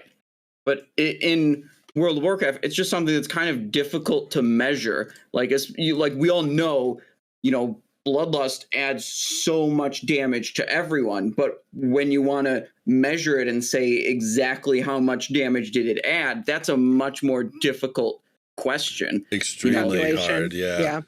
You get a bunch of extra attacks, a warrior. Maybe some of those extra attacks were criticals and triggered the flurry attack speed bonus for even more. Or maybe they would have maintained flurry without the bloodlust. Or, these extra attacks are giving extra rage as well. Okay, well, what are they spending the rage on that they wouldn't have otherwise? You have to be able to break down so much. And I don't play Final Fantasy, but what I've been told is that a lot of the buffs in Final Fantasy follow the tricks of the trade model, where it's just a percentage damage buff, making it much easier to calculate how much is being added. And I do see a problem if they go through with this change. I do see one problem, and there might be others, or this might not even be a problem, but correct me if I'm wrong. If tricks of the trade is used on warriors, it's going to be a little bit harder because they are going to get more rage because of that. And that part you can't really, like they're going to be doing more damage. So even when you take that 15% off the top, they did more damage because of that tricks regardless, Right. So their resource generation just scales directly with their damage dealt, which makes warriors and, feral bear druids, with the same rage mechanic, it kind of the edge case that doesn't quite work for this, calculation. But pretty much every other class, it works totally fine. And I'd say it's good enough on a warrior to do this separation via calculation. Yeah, and I would agree. And honestly, when you're going to be giving the warrior tricks is when we're in, TOC and ICC, and the warrior's going to be he's not going to be rage starved at all. It's like at the end of an expansion, warriors are not rage starved normally, just because you're doing so much more damage. Couldn't you do some sort of equalizer, right? Like if you got one tricks, it, gives you this much of a, say, penalty, right? Like where it kind of takes you down a notch, right? Like whether it's, 1%, 10%, like I don't know what it is, right? But some sort of 15% straight damage. Correct. But I'm saying, like, if you would have parsed, with this much damage, then you get X amount taken off for every tricks you get X amount taken off for every lust you get, right? Like regardless of how much damage you did during that time, right? Because that's not. Well, but do you think that's better than just taking the damage and putting it someplace else? Like, yeah, I'm just saying the effort level to make the program that can actually discern which damage is due to tricks of the trade versus which damage is not. Well, and then that's what's cool what about if you it. Get is it's just it's just a straight 15% damage bonus. So. Right, and then you talked about warriors who now actually get to hit more, and but that's a small case though, is all I was pointing out. Right, but I'm saying, like, what if they use their trinket at the same time and their haste goes up, and like all I'm saying is that there are a lot of different situations that I think we're not going to find the perfect model. I guess we're just trying to find the least abusable model, right? Yeah. Least abusable is, I think, the way to go. Yeah. Well, I'm kind of in the boat as a rogue player. I selfishly would not mind them putting it on my damage, but I've been trying to tell everybody that the rogues are going to be the kings of the expansion, and if that got put on top of our damage, I would be extremely right at the end of the day. Like, I mean, like, I don't like private server players are sleeping on rogues, especially combat. And, yeah, and I think that might be a little unfair. I think it'd be good to have it in a separate category as your support DPS. I think that could be something you could really sell to guilds, showing you're a team player rather than a selfish parser, you know. So I don't know. That's kind of where I'm at. And Simon, you're kind of on the same thing. Give it to like an NPC or like just a different category. Yes. Don't give it to the caster. Don't give it to the recipient, but keep track of it. I think that's the least abusable method to handle tricks of the trade. And what about you, Josh? What's your favorite? I have. Sorry, what's my what? Sorry. Like, would you rather the damage go on the caster? Like, if it's a rogue and tricks, it goes on the rogue's damage, or would you rather it go in a separate category of like support DPS for that player? Oh no, I'm all for like. I guess. Let me see. Neither really bothers me as long as it's not like I said. As long as we stray away from it being attributed to the person you've casted it on, I think it really doesn't matter at the end of the day. Yeah, I'm kind of with you there. Yeah, I agree. Okay.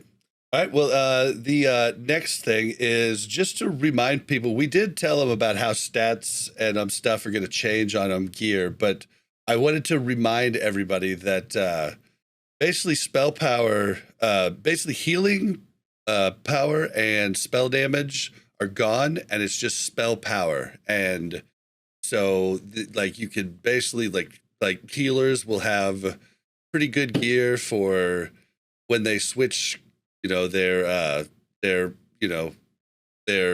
whatever to damage spec, you know, like they'll have gear that's like comparable, you know, and it's basically all just one stat.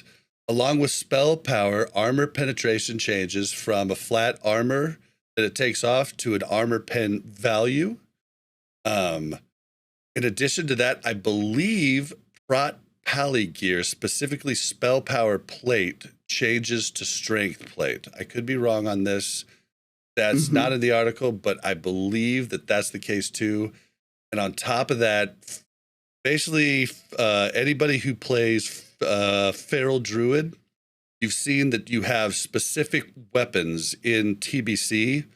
Well, in Wrath, every weapon you could use, whether it be a dagger or a staff or whatever you can use as a druid class, is going to show you that extra attack power you get in both cat and bear form. And only you as a druid can see that stat. Other classes cannot see that. So it's going to open up weapon choices for them a lot more. Did I miss anything there, guys? Or did I get everything? I think that's about right. I mean, I guess there's one more thing. I don't think you said the critical strike rating on items and hit rating on items and haste rating on items. In TBC, those are separated to, you know, physical crit chance and spell crit chance, and physical haste and spell haste, and physical hit and spell hit. Yep. Now it's all unified. You know, you just have critical strike rating on items, and that boosts up your physical crit chance and your spell crit chance. And same for hit and haste, which is really actually pretty great for classes that deal both physical and magical damage. Like, this is especially beneficial for rogues as their poisons become incredibly relevant damage sources, you know, 30 to 40 or even more % of their overall damage output And then the other half is physical, and the poisons, they count as spells. So you know, if these stats weren't unified, you'd need to have some spell hit on your gear alongside your physical hit. But it's really nice that they're unified and makes these hybrid, you know, damage type classes much easier to gear properly. Yeah, I assume Ret Pallies it's huge for. I assume what's the little chamois one everybody's Enhanced doing? Shaman, spell damage and physical damage. Yeah, spell hands or whatever they're doing now too. Makes it a lot bigger. Like, and it just makes things a lot easier, and you don't have to like look at both.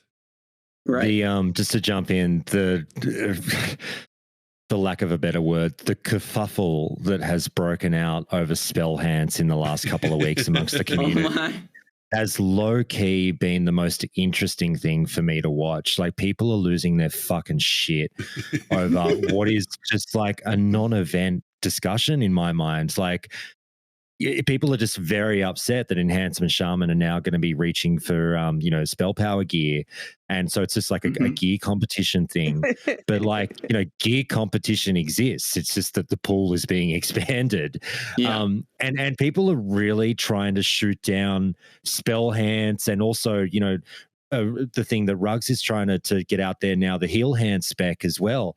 Like, I'm all for, like, tinker with new stuff. I mean, spell hands is just from my understanding, spell hands is just the term. It doesn't really change much with Enhanced Shaman at all. They take pretty much all the same talents.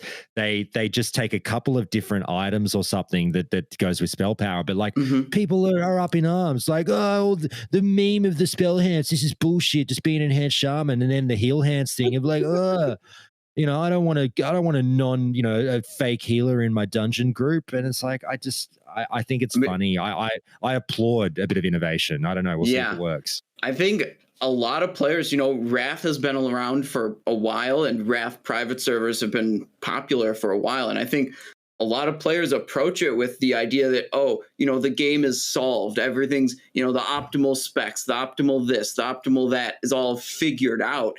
And the more I work on Rogue in particular, the more I think, like, no, this is not figured out. There's improvements to be made over the existing game knowledge, which is really exciting to me. So I'm all for this. Try this spell hands thing. Gear your shaman. If it does more damage, do it. I love it. Yeah.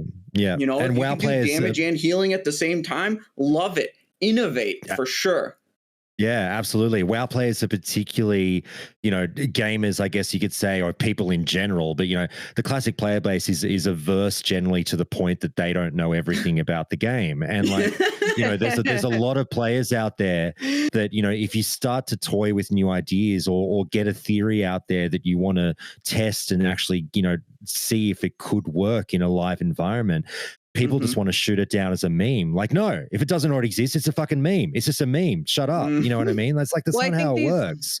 These people that have been playing private servers for a long time feel like they've put in the work and the effort into figuring everything out, right? They're very set in their ways.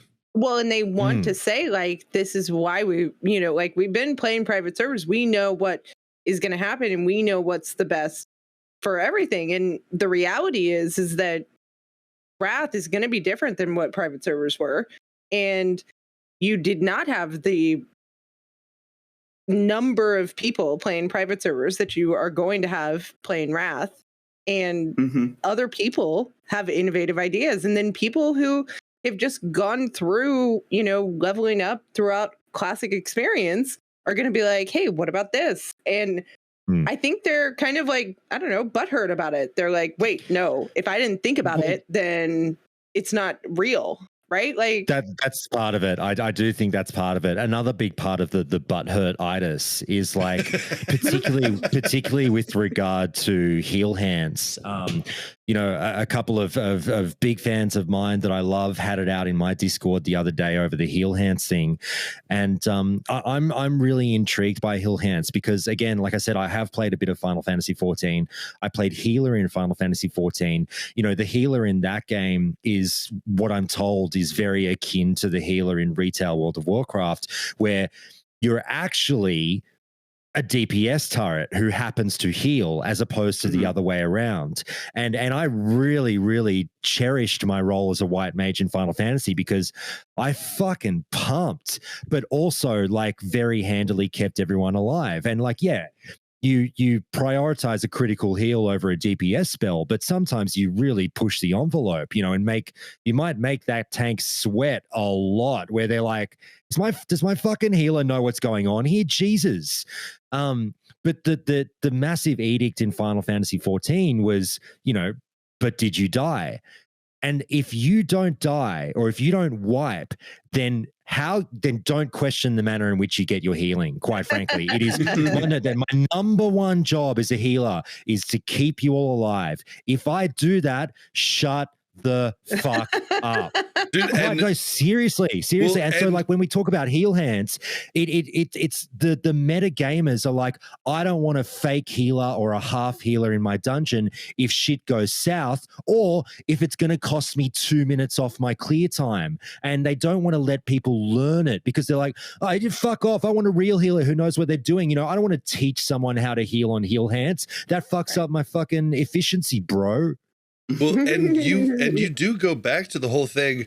So many healers get the shit like Wiki came on the show and said, well, if, you know, people didn't die, you did your job. Good job. You know, and that's all you get to do as a heal lots of times because normally healing charts don't, like healing parses really don't matter in the grand scheme of anything. So it's neat to have an extra category of something to do, you know, and there is specs in WoW later on that do that type of stuff, but they were like, you know, after I thought the game went in a bad direction, so I didn't play them. But I've heard about many different damage dealing specs, you know, and even like melee healers, you know, and stuff like that. And so, yeah, but you were talking about the gear stuff, right? And people getting mad about gear. I don't know if this rubs anybody else the wrong way, but like I'm a rogue, right? And I'm a rogue in Wrath. Like, I mean, I have a rogue in TBC, but what I'm saying is, in Cataclysm, they give you bonuses that make you want to use all plate if you're a plate wearer, or all mail, or all leather. But I mean, I was in with a friend who was a enhanced chamois. And we did a 10-man next, and this is even beta. And he rolled on those leather pants, and I was like, son of a bitch. Dude, I'm just like, it drives me nuts that they have so many options that they can roll on across the board. Yeah. And then like, I can't roll on the higher ones, but then they get to take these pieces from me. And I don't know if that drives anybody else nuts, like that type of deal. I mean, it's an advantage that the higher armor classes, the plate and mail wearers have, that like there's well itemized items in leather, mail, and plate, and they get to pick the best of the best, essentially. But if you're talking about like you know like the leather piece, you know, I have no doubt is, you know, the best thing, or that particular one you'd be mentioning is the best thing for that mail or plate wear, just because, you know, you usually have a pretty limited number of items to pick from when you're talking about, you know, raid gear available in a particular phase. But like, if you're looking at it from a perspective of, we want to gear, like as a guild, you want to gear up your whole team as effectively as possible, then, you know, you give the leather options to the rogues and the mail options to the hunters and shamans and the plate options to the warriors first. And then you kind of backfill the leather options onto your mail and plate wearers. Because if you start giving this is my opinion, if that's not clear, if you start giving the leather options to the mail and plate wearers first, then those plate and mail options that may not be best in slot, but are upgrades over what the players had before, those just start becoming disenchants, and you start having less upgrade, you know, per week of raiding on your raid, because like you chose to give the leather option to the plate wearer, where they could have got the leather option or the mail option or the plate option as viable upgrades. And gosh, I wrote this in one of my guides on Wowhead, and I received so much toxic comments for writing this suggestion that perhaps, maybe you should give the leather options to the leather wearers first, and let the warriors take their Fell Fury leg plates instead. Not quite as good as the leggings of Immortal Knight, but definitely better than what they had before. And people are just up in arms in the comments. They're like, no, that's my bis, and it's a this much upgrade over that item, and warriors need to have this leather. I'm like, oh, yeah. Okay. You obviously didn't understand, like, even attempt to grasp what I was saying. You just saw someone being like, you maybe shouldn't get your bis item first, and we're mad. Yeah, I think that works the best, and it works in a guild that does, loot council, but you've got the DKP guilds, you've got like you've got like just the, the like soft res runs, and then GDKPs are just going to go to whoever pays the most, but like, but like for those runs that you run where you're going to roll, like it just really sucks to like pull out, like you have so much more competition with that. And yeah, that's one change I really kind of wish would have come over from Cataclysm sooner, is where, they give you a good bonus for using your actual armor class, or just make it so they can only wear their armor class, something like that. They get the plate classes I know get a little bit of bonus in their talents. They have like armored to the teeth or bladed, whatever, just some talents that basically like convert armor into attack power, which means the plate items that have higher armor on them get a little extra attack power. It doesn't, it and makes those are really high up in the trees too. That's like really high up in the prot tree. Yeah. So it makes it like much rarer that a plate wearer would want a leather item or something like that, but doesn't totally exclude that possibility. That's a really good point. I had forgotten about that. That probably will be in the spec, a lot of the different like DPS specs, because it's so high up there in the prot tree. Good call. All right. Well, all right. What's the next thing we got? Okay. So pre-patch went live on the 10th. Did anybody get a chance to try out the Scourge Invasion? Oh, yeah. Did you? Yeah. So I played on the test realm, the PTR, and first I was in Stormwind, and I was like, okay, kill all the zombies, prevent the plague from spreading, shut it down. Boring. And we went to Booty Bay at the source of the infection, and then I just kind of started PvPing whoever was there. Tried to kill a prot warrior. That didn't go so well. They've got some new talent that's like reflects damage. I killed myself trying to kill the prot warrior. The prot warrior didn't even do any like attacks at me. I'm like, okay, dude, just prot avoid warrior's that gonna guy be now. gonna be a thing in PvP in Wrath. It is gonna be a thing. But then I got kind of bored of that. It's like, okay, whatever. It takes like 10 minutes to turn into a zombie. Like, this is very easy to quell the infestation if you want to at this point. So then I got together with some people that were trying to be zombies, and we like go off to another town where like there aren't a lot of other people, and we can all like convert to zombies to build up a little horde. We moved from Lakeshire through to Goldshire, and then the zombies could like put slime on the ground that would slow enemies and heal zombies.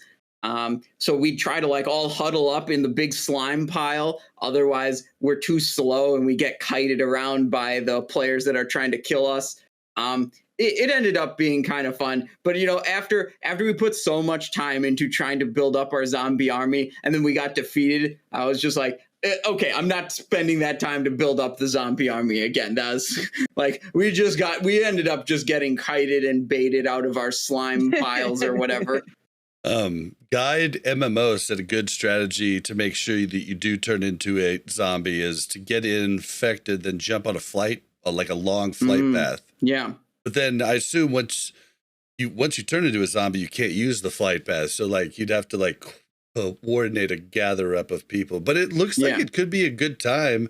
Or do you think it's going to be more annoying for people than a fun time?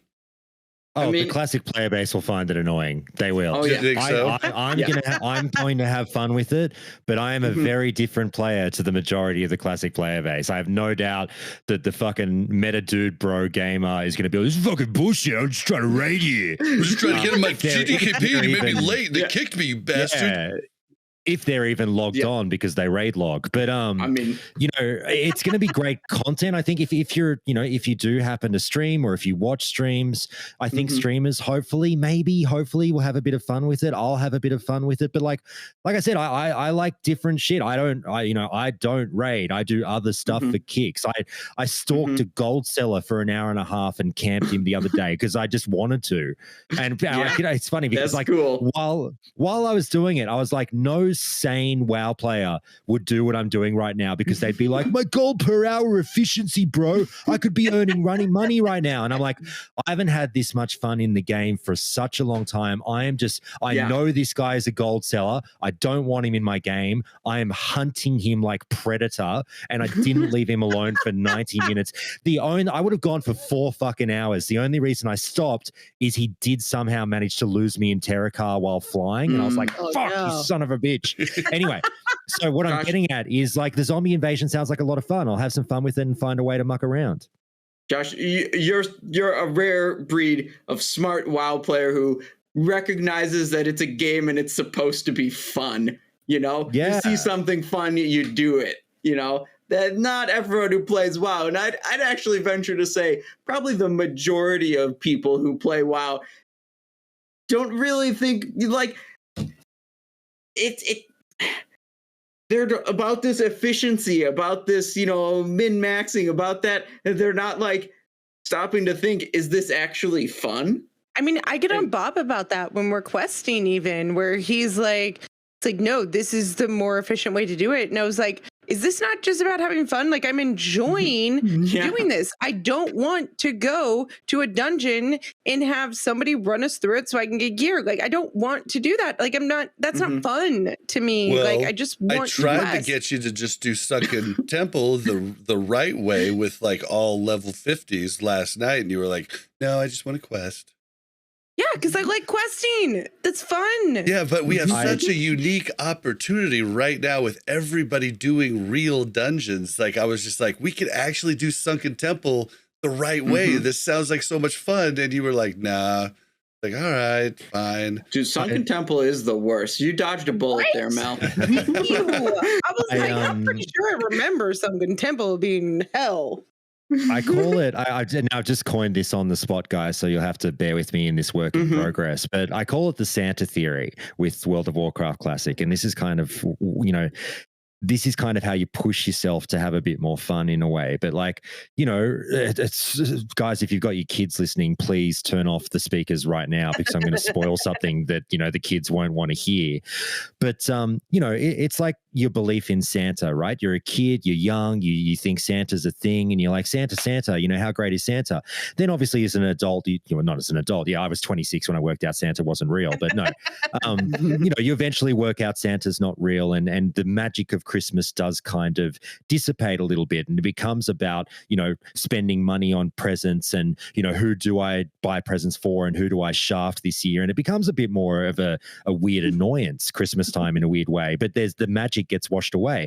WoW is the same thing in that, you know, you kind of have to tap back into that moment, you know, as a child believing in Santa to go out and do the things that might not be the most efficient or, you know, wind up with all the presents under the tree and appeases the most people, but just do what's fun for you. And if it's dumb belief in something that doesn't exist, being, you know, the spirit of World of Warcraft, then who cares? Just turn a blind eye, go and do something that doesn't make you gold or earn an item, and you just might have fucking fun along the way. Yeah. Well, okay, so Mel gives me shit about being like wanting to be efficient, and that's one style of gameplay that I do. But I also do a lot of other styles. Like, for instance, it was a past stream just a couple of days ago. I named it Wasting Time. And what I did on this stream, Mel was out of town. I was kind of sad, kind of lonely, wanted, you know, Chad to talk to. But I just did the stupidest waste of time ever. We were both level 50 on our alts. I logged both of them in. and I took my warrior, logged him in. He's on a different account, so I had all 3 accounts logged in. I proceeded to do the entirety of BRD, killing every boss, because I don't think I've ever killed every boss, with them on follow, just getting them like gear that I'm gonna replace like as soon as I go to Hellfire Peninsula. Right. But I just had a blast just doing that dungeon because it's so epic, you know, and I was trying to, you know, figure out the quests, and like I was like, okay, well, where do I go for this quest? And oh shit, the key quest, I was supposed to talk to the guy again, and I didn't. Damn it. You know, and it's just like I just literally just like fumbled through on my own doing BRD. Is the most amazing waste of time ever. But I had a good time doing it. And you also do things like when we were leveling in TBC in the Outlands, where somebody would kill us and then you'd want to go hunt them down for the next like 45 minutes. Yes. And I'm like, and Bob. And she's like, Bob, this is not efficient. And I'm like, but it's fun. We gotta kill this guy. And I guess our efficiency definition is different here, right? Because like efficiency for me was like, I've got this quest, I've got this tracker, I want to move forward in the steps here. Whatever you're doing is not helping at all.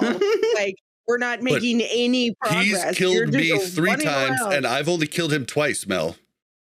Yeah. He's like, I need to get the last word in. And I'm like, do you though? Do you? I spent 20 minutes. No worries, man. I spent 20 minutes yesterday in wetlands. I was doing the quest on my low-level warlock where you've got to go down to the south of the wetlands and you know, kill all the gnolls. And I hate that quest. It's actually a little bit more difficult than people either realize or whatever, because the packs are so tightly bound, and they run off into a lot of really early. They turn into a lot of 4 and 5 pulls, which obviously you really can't do. So you have to try and pick off one and then run for your life and reset it and come back and pick off another one. Well, and they run at like 25%, which is so early quickly compared to other. Very quickly, yeah. So, like, I'd finished the quest, no dramas, but then I saw a chest sitting there at one of the camps, and I was like, now I know there is just going to be a hunk of bread in that chest. I fucking know that, right? You and Mel are exactly the same. It's about creating little gamer challenges for yourself. And you know what? The game has fucking looked me square in the monocle and thrown down the gauntlet. And I'm going to fucking do this. So I spent half an hour. I wiped 3 times. You think you're all over it. I'm a warlock. My Void Walker's on that one. I'm going to face tank this one. I'm going to fear that one. And of course the feared one runs in and pulls off another one, or you backed up into the fucking crocodile that was just sitting behind you waiting for you to be an idiot. And like I had a frustratingly good time, you know what I mean? And like that's half an hour with the Joyous Journeys buff. So I'm getting I'm sitting on the edge of my seat now, fucking yelling down my microphone about this. But with the Joyous Journeys buff, half an hour is like 3/4 of a level now, right? So I could have been hyper efficient, gotten my warlock from fucking 23 to 23.75, but I said no, I'm gonna have fun and spend half an hour on this and fucking had a much better time. Yeah. And I got the chest and I had fucking nothing in it. Yes. Every time. I feel like I get baited by these damn chests all the time because there's a chance, right? I literally say, Mel, chest. Yeah. Well, listen, it's like playing the lottery, right? Like, yeah, most of the time you don't get anything, but there's a chance that you might. It makes it fun and exciting. These are the little things that, like, I am fucking begging the player base to hear me out on. And I'm just like, when Wrath launches, for the love of all that is fucking holy, like, don't race to 70. I know you think you're a big dick gamer and you've got to get there and fucking get all my gear and my passes and I'm the best fucking WoW player of all time. But just please stop and smell the roses. Please, when you see these little moments in Northrend that, might be fun to do or challenge you, don't say no because it's going to cost me time. Just take what the game gives you. In TBC, Mel and I had a 5-man group. We spammed dungeons. It was with Corpse, who you know, one of my real life friends I've known for 20 years, and then another guy in our guild, Viscount.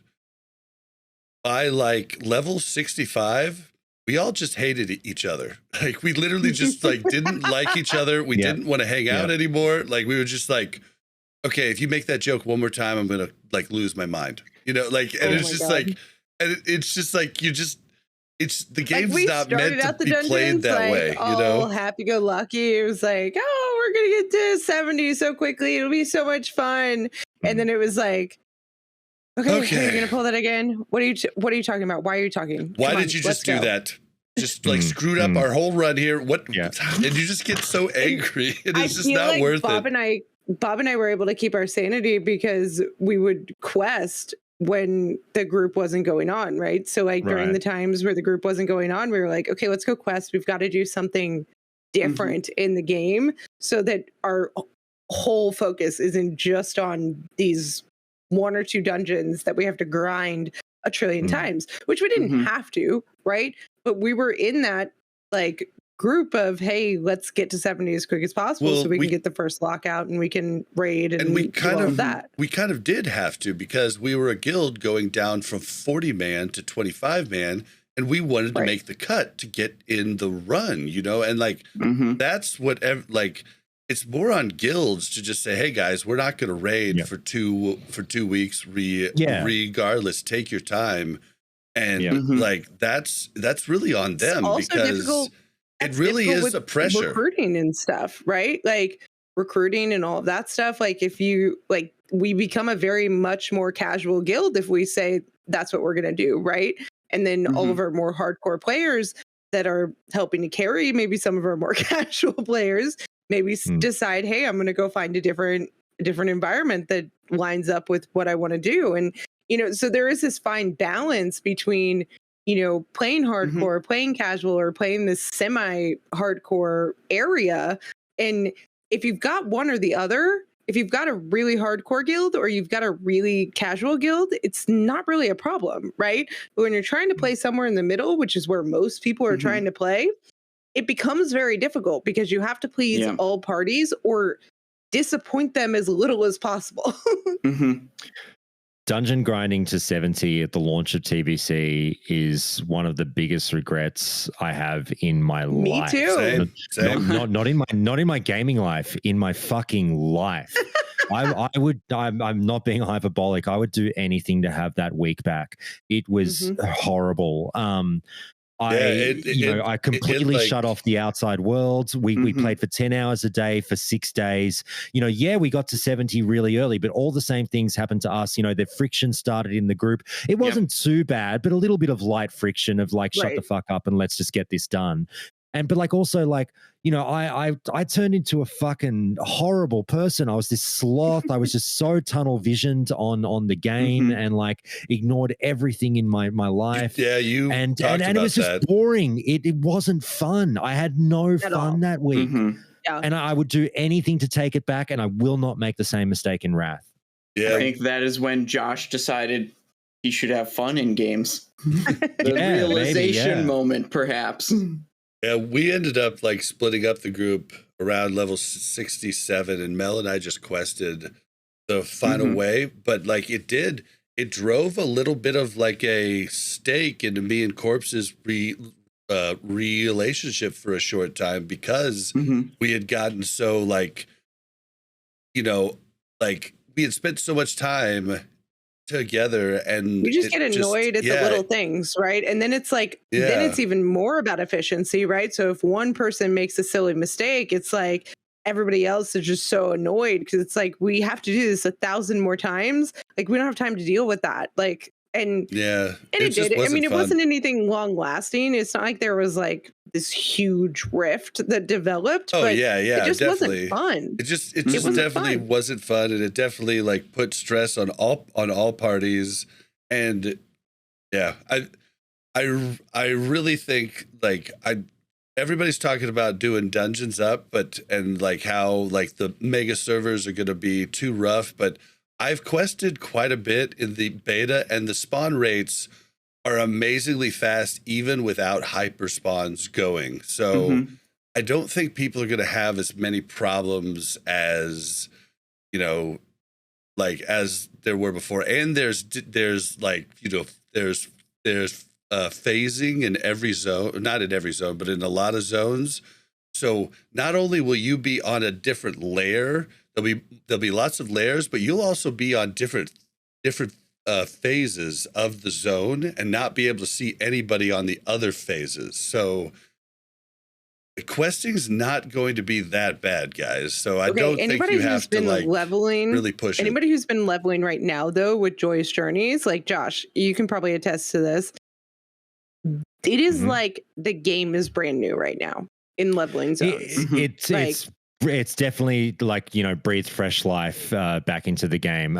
You know, I'm still on a fairly small server, so it's not like it's noticeable, but it's not like, you know, people hanging from the rafters leveling everywhere. But I've definitely noticed it, and that's why, like, when I was leveling up my shaman now about 2 weeks ago, I reveled in world PvP. There were people to kill. You know, they were out there leveling and doing the thing, and I don't know. It feels good, like people, because obviously Joyous Journeys came hand in hand with the dungeon boosting nerf, and people. It's very noticeable that people are running more dungeons. I think it's crazy. died down. It's died down a little bit in the last week, just because I think. And looking at Ironforge.pro, it's might be, you know, something that leans into this as well. I think we have really hit the period where before pre-patch, you know, people are kind of not playing the game as much, even though Joyous Journeys is here to entice people to play the game still. I feel like people are taking that break now before Wrath or pre-patch. I'm not sure. Like, numbers are going down. It feels like there's fewer people around in the last week or so on my server. I don't know what your guys' experience is like. Benediction is popping. Yeah, okay? As far as leveling, it's popping. Yeah. Like we are grouping up with different people for group quests. Everything's there. What about an Outland?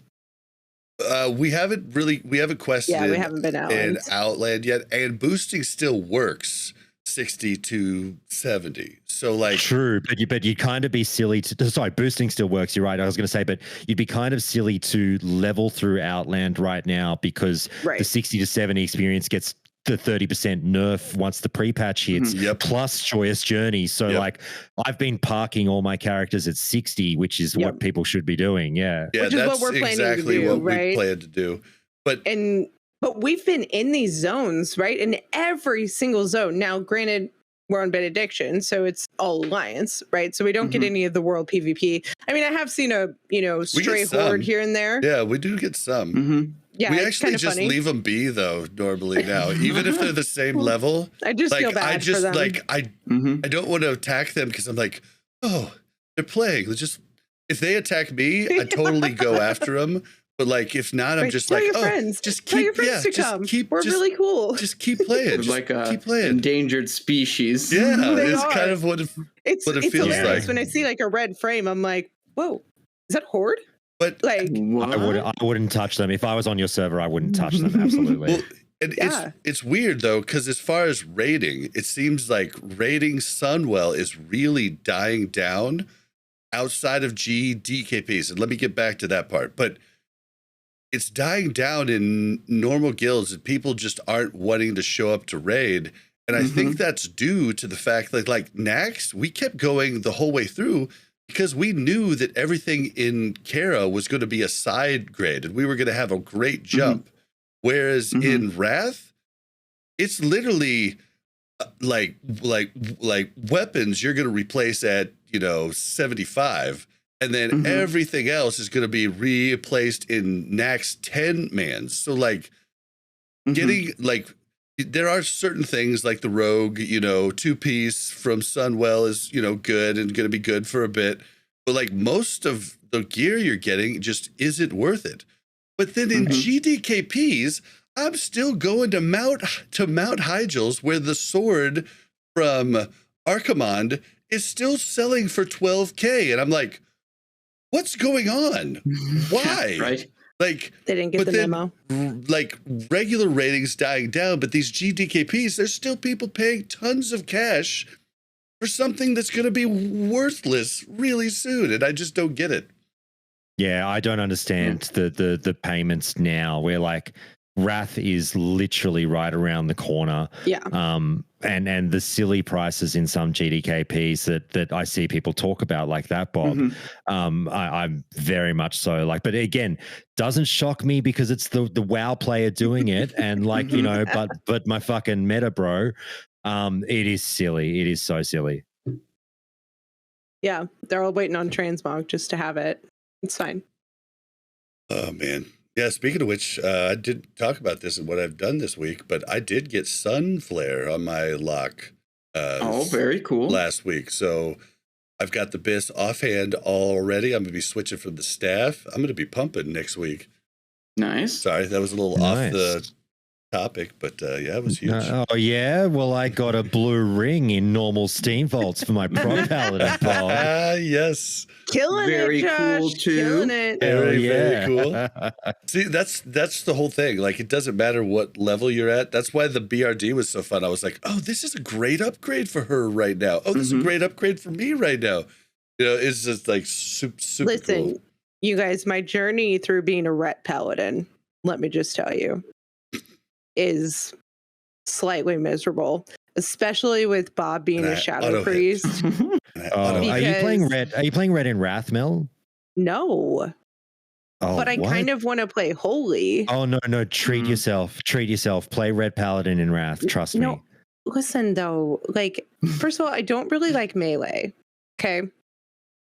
So there's that, and it's been kind of okay, but ever since Bob went Shadow, now I feel like is doing way more damage than me, and I'm just sitting there auto attacking, and I'm trying to freaking, and then he dots like 7 different things, and I'm like, which is why I'm doing more damage. You know, I can't get these things off of you because I can consecrate and then single target melee one of them. And, yeah, but then after I dot him up, I switch to heal, and like we're all good. Yeah, which also pulls more aggro. Yeah, so Mel is just waving her freaking sword around.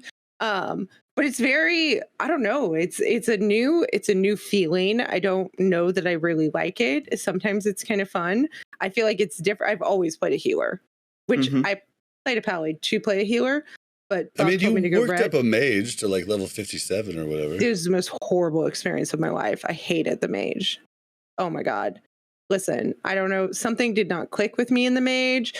This whole like AoE stuff. No, never. Mage leveling weirdly seems particularly rough. I like mages, but leveling one is like pulling teeth sometimes for some reason.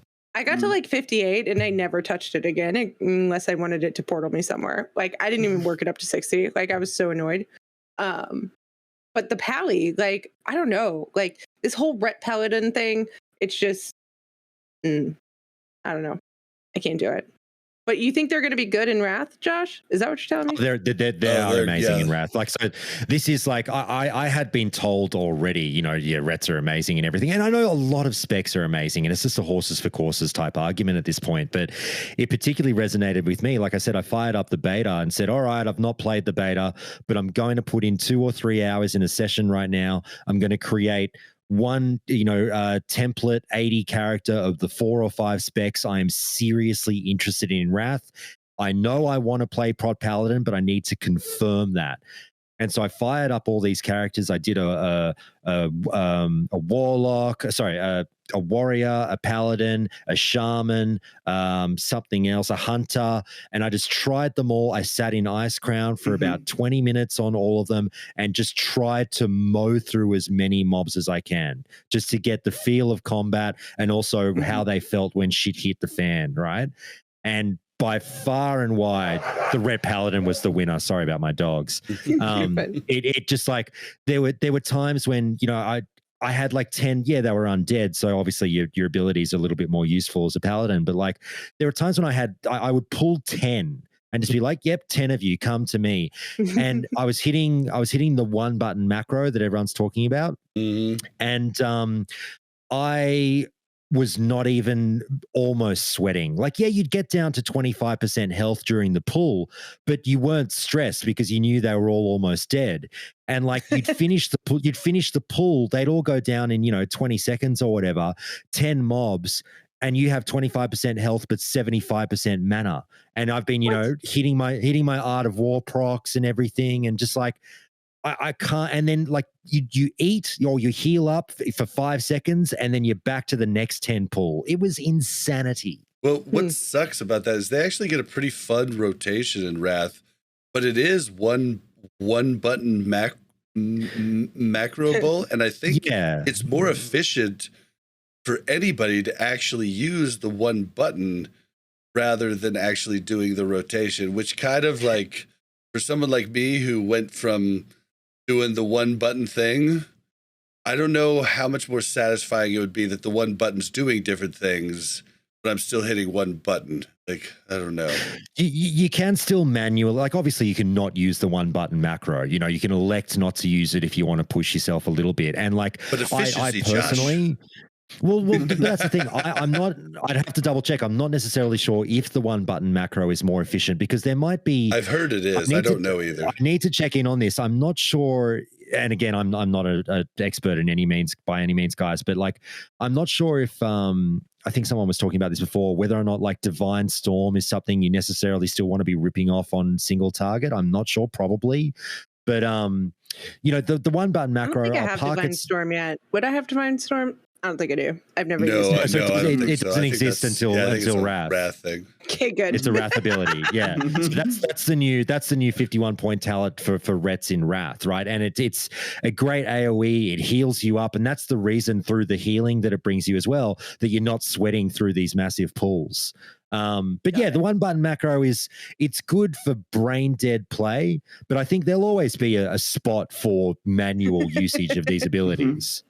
Yeah, you could probably do it manually and make it a little bit better, but you'd have to be really skilled to do that, right? Like, and you'd have to do your research and have the knowledge and all of that. I know that's what I love about the combat rogue, is because you can make so many mistakes. Like, that's why I'm just like, I'm refusing to go assassination at the start, even though it's probably the smarter call. I'm gonna be combat, and then if like the other rogues want to switch later, like they're going to have to see if that's okay. I'm going to be combat from the start, and I'm going to win in the end. Yeah. Taking your stand. Yep. And yeah, but I'm going to have to get a lot better because I played with Simonize and he kicked my ass throughout the entire I did keep up with you on a good third of the boss fights. Yeah. I kept up with you. But then like he did. He came and told me, he was like, Simonize is in there, and I did not do horrible compared to what he did. And I feel like I kept up pretty 300 well. DPS behind, but I was pretty dang close. Yep. And there was a little, I was also doing swords, which was dumb, but I just wanted to try out swords. But but yeah, like I also got screwed on the overall damage on that run because I, like an idiot, died right at the start of Thaddeus. Oh, no. Which means like 4 million DPS down the drain. Point. Oh, yeah. Yeah, no Didn't you kill everybody at one point on that one? No, that was the Rugs raid the week before. Simon was in Rugs raid the Friday night, and I was in Rugs raid the Saturday night, but Simon wasn't there. I just remember Bob talking about something, and I go, did you kill everybody on the charge boss? And he was like, I already feel bad enough about it, Melissa. And I was like, oh, they're not going to invite you back, Bob. It was, it was bad. But yeah. A very supportive wife over here. Everyone's allowed one per expansion. One very embarrassing raid wipe. Well, at least I wasn't like Sarth, who missed the jump twice. So oh no, at least did he really? He did on stream with everybody. No. Oh, he was so embarrassed. You guys, my trick for that is I always sprint and then I just walk off the edge. Because if you got that movement speed buff, you don't even have to jump. That's fine. So then it's impossible for me to mistime the jump.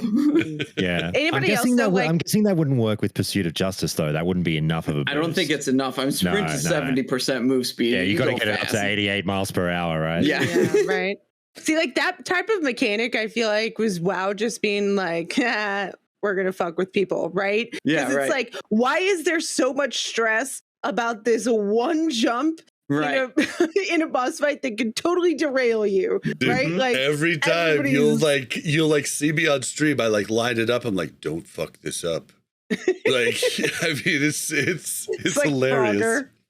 Like Frogger. Frogger. I've only died once to Frogger, and it was because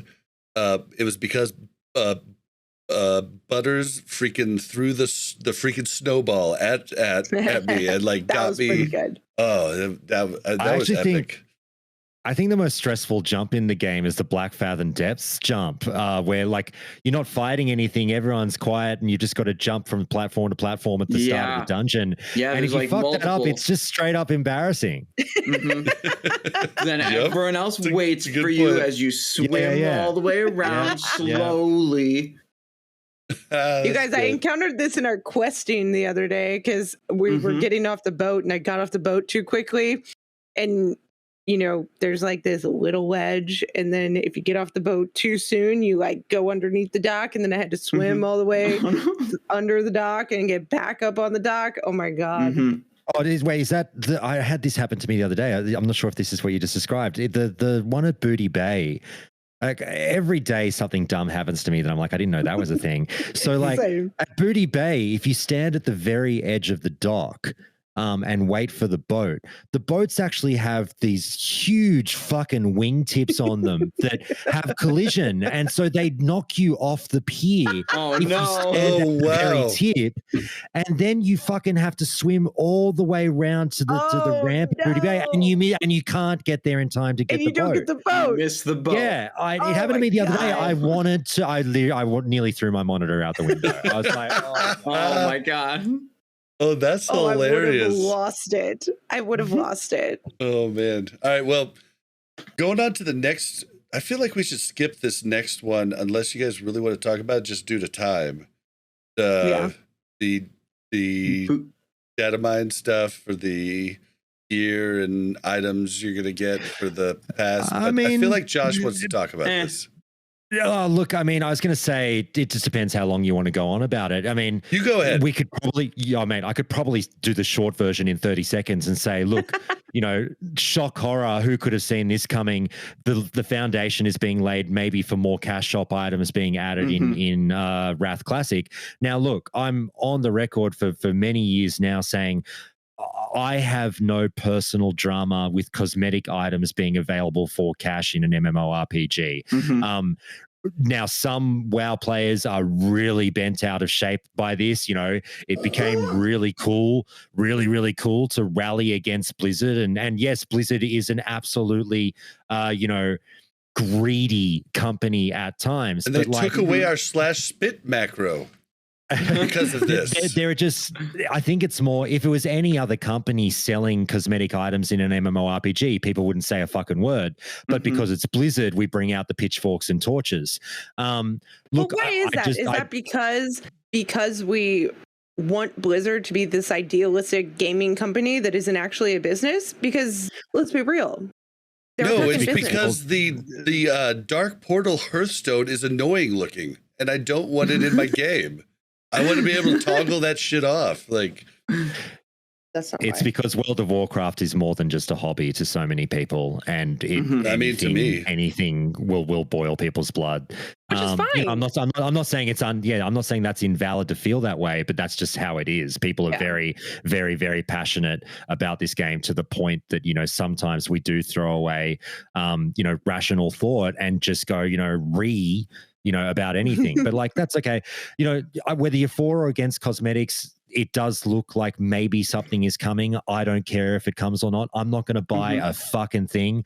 I gave away I won the Bear Mount in my first Zulaman. I traded it immediately to someone else in the raid because I don't give a fuck about that stuff. Yeah, well, Josh, like, I do think Okay, so I do think you're right with this. Because okay, so back in TBC we had the what I forget what it was called, the pack you got gave you the toys, the mount, the the boost and all that.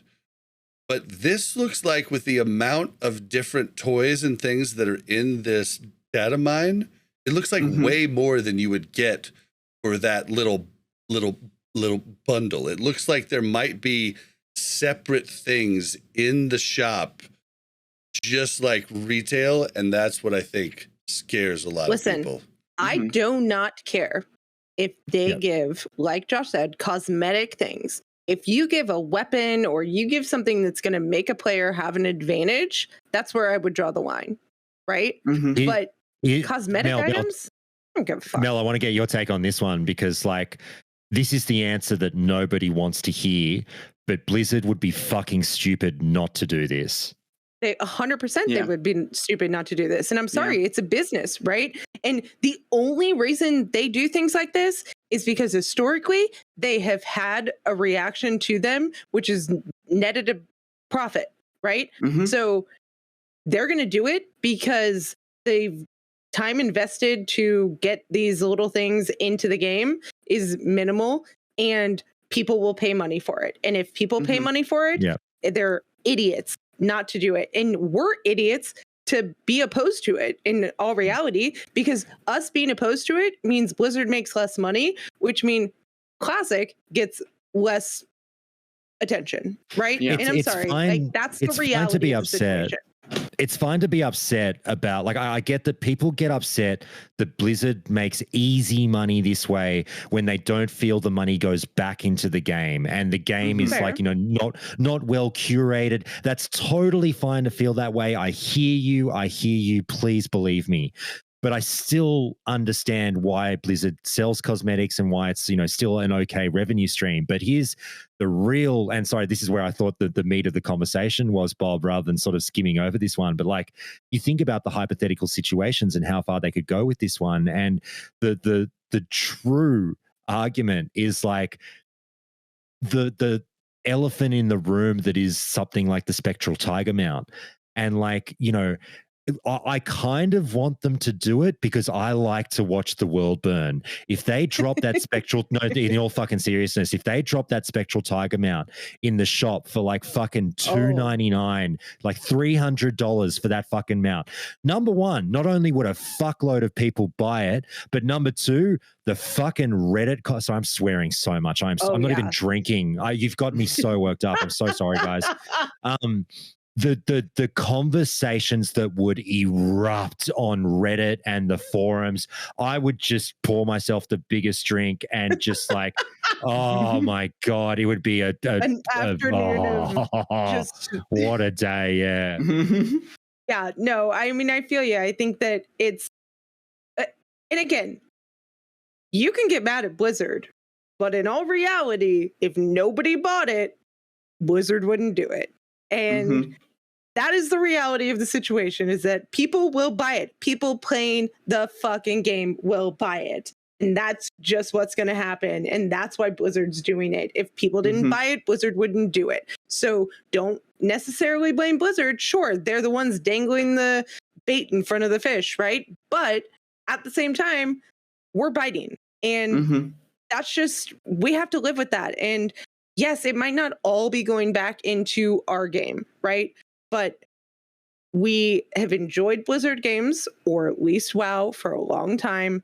And some of it is going back into our game. And guess what? Everything that they make and generate from other games doesn't necessarily go back into those games either. There's always got to be somebody buffering the other games that are struggling. And to be honest, I'm sure there was a lot of time where Classic or WoW in general was not pulling their weight and they were getting buffered by other games. So I think that, oh, sorry, you go, Simon.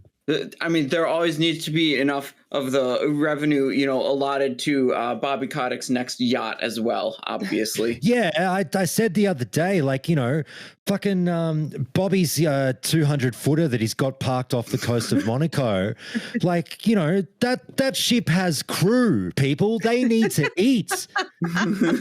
Buy the fucking mount. Captain Tom needs his food and drink every day. He needs to catch the dinghy into town in Monaco near the racetrack for the F1. He's got his favorite cafe where he gets his $50 bacon and eggs. He needs that. Come on. Anyway, guys, what I was going to say was, in all seriousness, it's funny with cosmetic items because, like I said, it kind of became a little bit of a catch cry amongst the more gamery people to rally against cosmetic items in MMORPGs. I slightly understand where the argument comes from, but it does start to derail a little bit when they get more and more into the meat of their point. But I do truly think, and I'm getting a little bit toxic myself here when I say this, but it's like gold buying where so many, it's the easy answer. What's the default answer when we talk about gold buying? Gold buying is bad. Oh, that's terrible. That should not be part of MMORPGs. Absolutely not. Yeah. Never buy gold. Oh my God. Oh my God. Yet we all know a shitload of people do it. And there's no doubt that there is an overlap that the same people that rally against gold buying publicly on forums have absolutely bought gold themselves. They're hypocrites, right? Sure. There's no doubt in my mind that the same fucking people that sit there online and want to be keyboard warriors and talk about how evil, evil a company is for offering the fucking $45 mount, they absolutely buy them. Here, Josh, something that cracks me up. You talk about wanting to watch the world burn.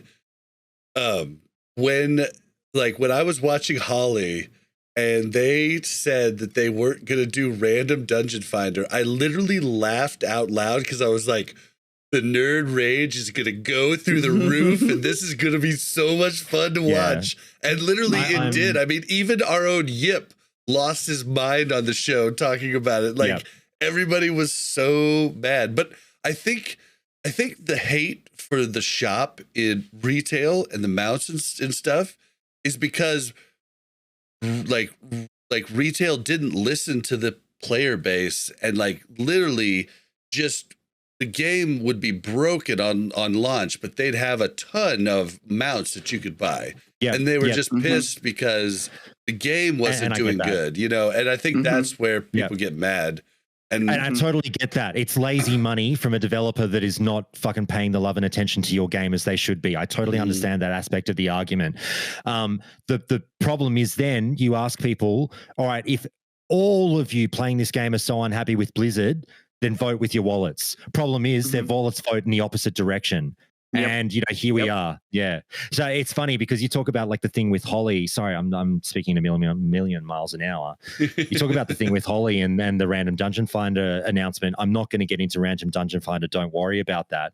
But I do feel there are instances where there are, and this is the tinfoil hat person in me, there are more insidious reasons behind the scenes for some of the decisions that we've seen through Wrath Classic. If we do get these items popping up on the cash shop, Holly came on the scene and she had a very fucking clear job, monetize the shit out of this game. And she's done a phenomenal job of it. And that's why she has gone, she's gotten an excellent promotion out of her work on the classic franchise. She's now an executive producer of the fucking World of Warcraft franchise. She's been at the company 12 months. I mean, when the announcement was made, she'd been there for 12 months. Well, she was she was also responsible for EverQuest Classic, really being a thing.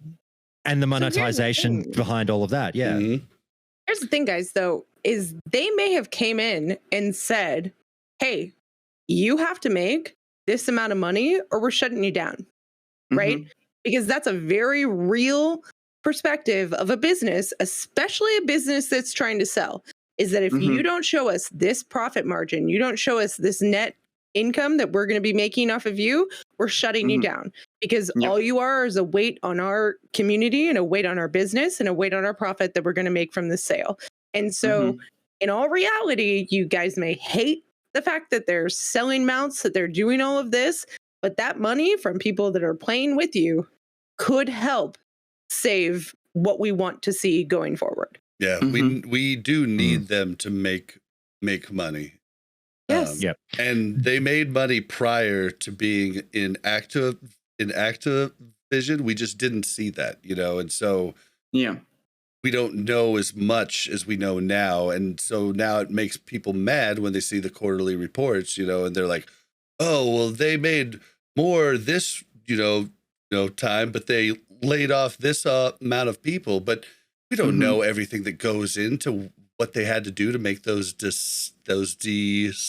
So listen, I live that in a day-to-day life in a large company, right? And I live those decisions, and I see that, yes, sometimes you have to lay off people, and sometimes there's somebody making money and you have to lay off somebody in that region and to help another region who you're trying to get to that profitability margin, right?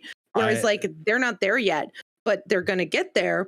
But in order to sustain and not close down, we need to make some changes in another area. Like, that's just the reality of business. Mel, I hate, let me preface this. I hate Blizzard with the fire of 1,000 suns. Let me just start with that statement. Like, I'm not, I've said this many times, I'm not a fan of the company. Literally the only IP they have ever created or produced that I have any interest in is World of Warcraft. And I'm talking about classic, not retail. But you do love the employees, right? Oh, like, yeah, I've obviously come across people that this is not a personal thing. I'm talking about the entity, the entity that is Blizzard, Activision Blizzard. I'm not saying, everyone who works there is a piece of shit. That would be a stupid thing to say. But what I'm getting at is I hate Blizzard. If you want to go work there and make your money, make your money. But for sure, in saying that, it's still so obvious to this day, and I'm not being an apologist, but the company gets thrown under the bus every fucking day of the week for simply being a corporate entity making business decisions. Would you agree with that, Mel? 100%. I think we all do. And what I'm saying is that I am sure that they've made bad business decisions, right? Oh, yeah. That have potentially put them in a place where now they have to make this business decision that is impacting us. But it is still a business, and we do still have to understand that in order to get the product that we want, that we enjoy, that we love, they have to make money. They have to be a business, and we have to accept that. And it's not, I work in, I'm not going to go too much into it, but there's private equity firms, right? And they invest, and then they want to see a return, right? And they want to see a return in a certain way.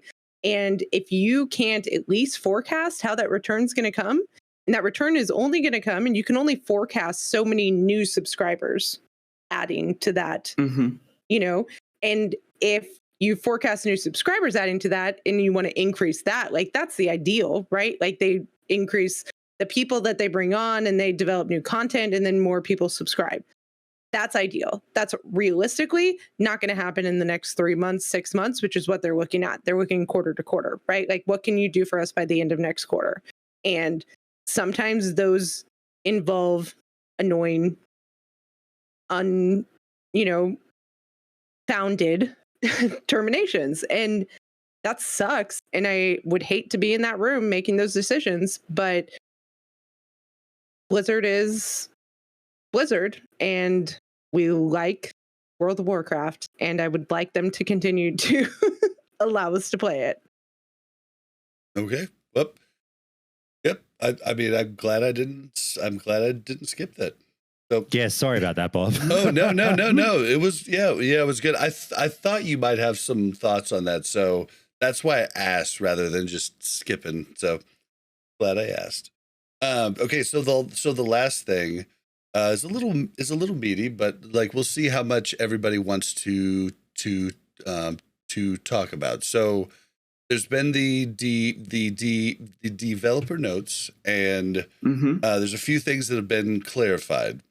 Raid lockouts, they are going to do the thing where you can only do one 10-man and one 25-man a week. Now, I believe this only affects TOC, but I could be wrong. TOC had both 10 and 25-man, and then both 10 and 25-man heroics.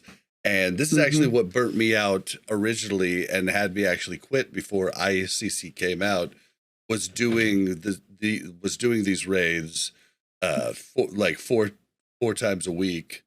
But a lot of people seem to not really care about that. I've listened to a lot of different other opinions, but back in the day, like, it wasn't exactly easy for us back in the day. So maybe it would be fine if it is easy now. Like, I don't know, but like, they're going with, they're just basically going with that model, and they're looking to make the TOC fights to where you can swap. They're thinking about it to where you can swap on a boss by boss basic with heroic or normal. What do you guys think of this? Thank fucking God. I'm sorry, but I don't need to run 4 dungeons a week. Like, I don't need to run 10 the same and one 25 4 times. Exactly. Like, I'm sorry. What we're doing right now is very repetitive because we are able to clear the content very easily. I do not imagine that being different in Wrath. And so just having to repeat the same thing 4 different times in 4 different scenarios and have people show up to do 4 different sets of things makes me want to pull my hair out, and it makes it less fun. And it makes it just a chore. And I'm sorry, like, I'm not here for a chore. Like, I want to enjoy my time, and I'm all for it. Yeah, good change in my book too. And then something that's like important about that is they made it so you couldn't equip the heroic and non-heroic version of the same item at the same time. Yeah, that's particularly relevant for trinkets. It could happen with rings too, but like they said, nope, the heroic and the non-heroic are going to be, the same unique identifier or whatever. So you can only equip one Death's Verdict, even if you have Death's Verdict heroic and Death's Verdict normal. And that's good.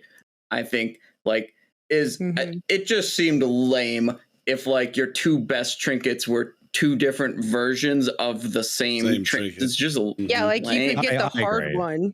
You could get the hard one, and then hey, go back and do the easy version, and you can get another one that'll make it better for you. Like, come on. I agree. Yeah, ridiculous. I agree. So good change. Great change. My question for Simon on that one though is, everyone's sort of saying across the board, absolutely, this one's getting thumbs up and saying it seems to be a good change.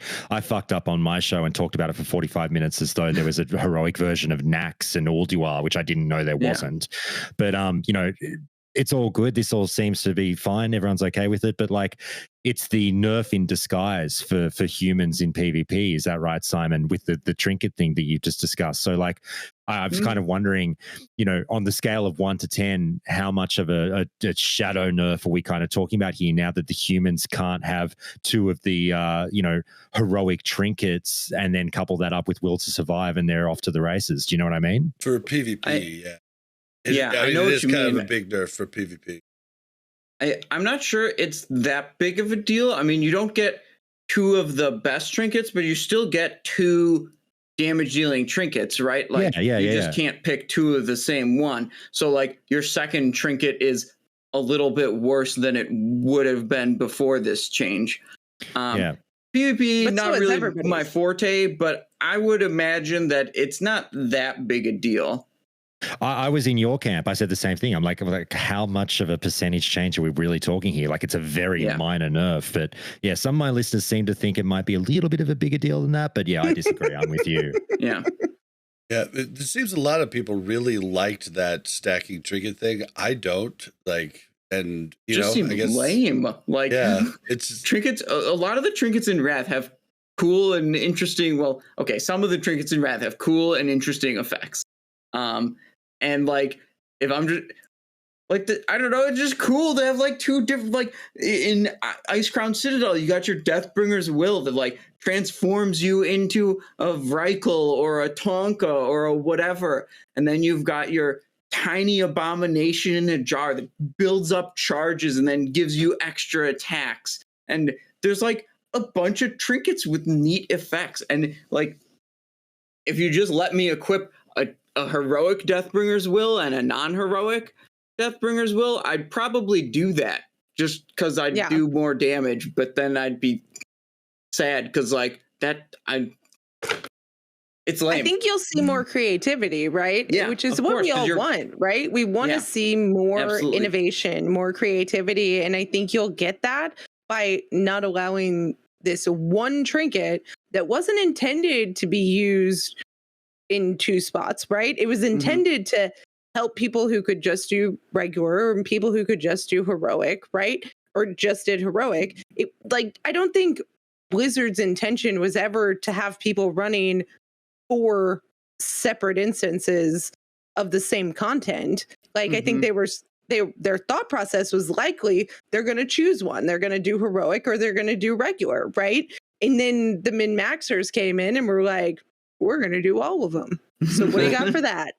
And the big deal, and the reason it was so important to run that is because it was basically the first time in WoW that a raid tier took over and made all other gear obsolete. That was what happened in TOC. The gear was so much better that it made everything else obsolete. Even the 10-man regular gear killed Ulduar gear. And I almost wish that Blizzard would find a way to either, once that patch hits, buff Ulduar gear, or make that gear less buff, making the content harder going into ICC. I would like to see either of those things because they basically, with TOC, made Ulduar and Nax nothing. And that was the big problem, why everybody had to run all 4 every week. And so there's definitely room to talk about that as we lead into that, to hopefully, I think the best options is just after TOC hits, buff Ulduar gear. But it would be kind of neater for someone who really wants a challenge to just make the TOC gear and the ICC gear less powerful. But, you could do either of those things. That's something that happens with most of the different raids in Icecrown Citadel that's different than it was in Classic and Burning Crusade. Sorry, all the raids in, did I say Icecrown Citadel? I meant Wrath. As each phase comes out, it almost entirely replaces all the gear from the previous phase. For rogues at least, you've got 2 or 3 items that will last, that are relevant in the next phase across the whole expansion. And I think that's not great because having that chase item out of the old raid, last boss of the old raid, made players want to go back to that. And maybe some people thought that was lame, but I thought having a good reason to do the content that wasn't current kept that not current content alive. Yep. And when you make available upgrades to literally every slot, and you have no item incentive to go back to an older raid, then it's well and truly dead. So I like that. In Classic, you had the Band of Ikuria from Ragnaros and the Perdition's Blade from Ragnaros in Molten Core.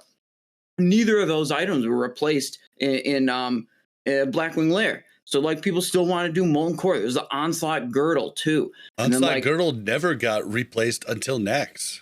Yeah, right. If you didn't have that one item, your character wasn't garbage, but it provided something to chase in those old raids, so you'd still do them, which I thought was good, kept them alive. But you won't. Those items for very specific classes made it so that a whole guild had to go back and run those raids, which I think made it annoying for a guild, right? Where they were like, okay, 2 people need this one item from this raid, and so we have to keep going back to get it, right? But I also think that that's probably what idealizes GDKPs, right? Because the guild doesn't want to go back and do that, and people want to get that item, and so their guild's not running it, so they're not locked out, and they can go run it with the GDKP, an absurd amount of gold for it, and they can get it. Mm-hmm. I mean, from a guild perspective, you can always make the judgment, like, is it worth our time to go chase this for, 2 potential upgrades versus spend time another way? But yeah, it does have an annoying factor to it. You're definitely right about that. Like, some people can get tired of running the same thing. But I mean, I'm on the side of, like, I kind of like it because it keeps the content a little more alive instead of replaced and irrelevant. Yeah. I'm in the same boat. I'm not. I'm in the raid logging boat. I work a lot and I log on and I want to play.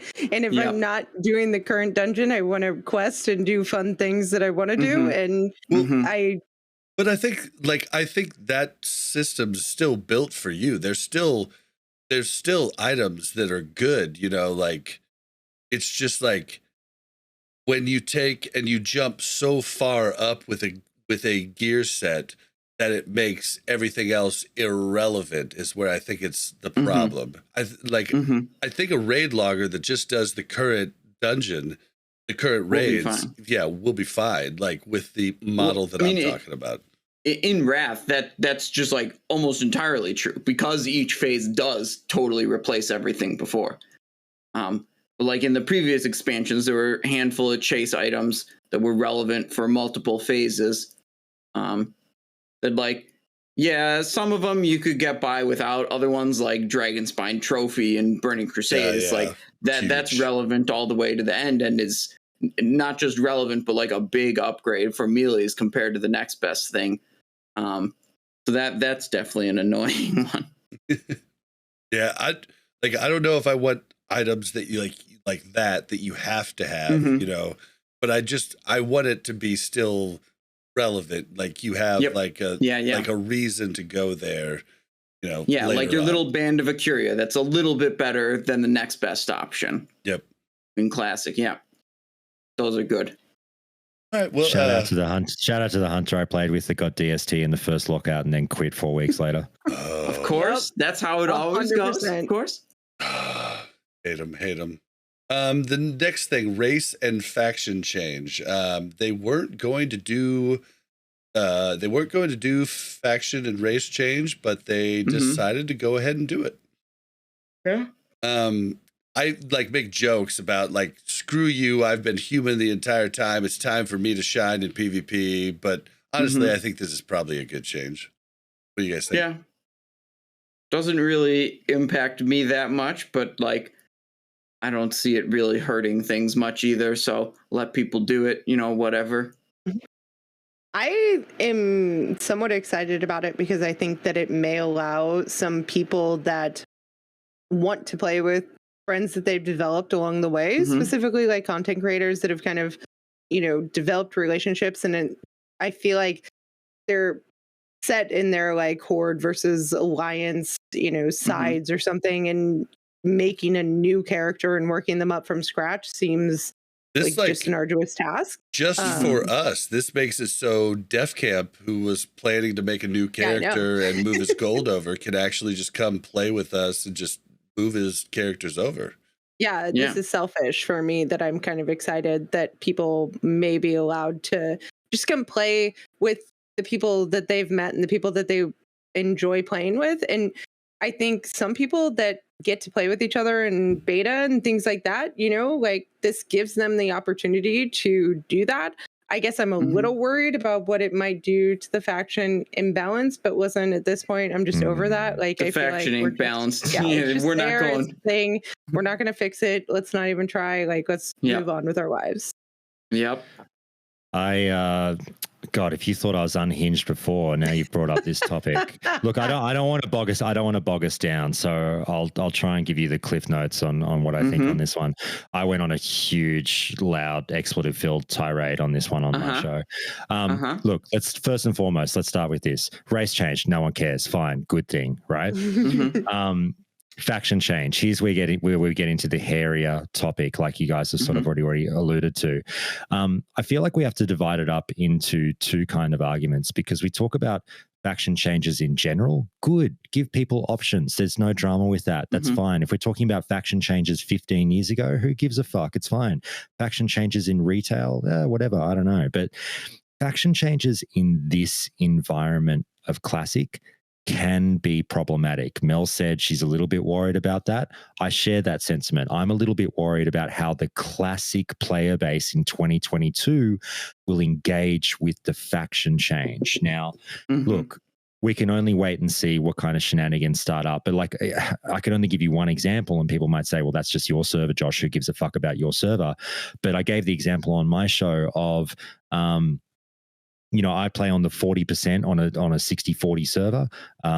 There's only about 2,000 alliance. Actually, it's gone down a lot. There's about 1,500 alliance players and about 2,500 horde players, something like that. Anyway, I don't like the notion that the Wrath gates will open, everyone will go through the leveling experience, and on a PvP server, if the Alliance starts noticing, all these raid loggers now aren't raid logging, they're questing and they're out in the open world and they're killing me a lot and there's heaps of them. This isn't very fun.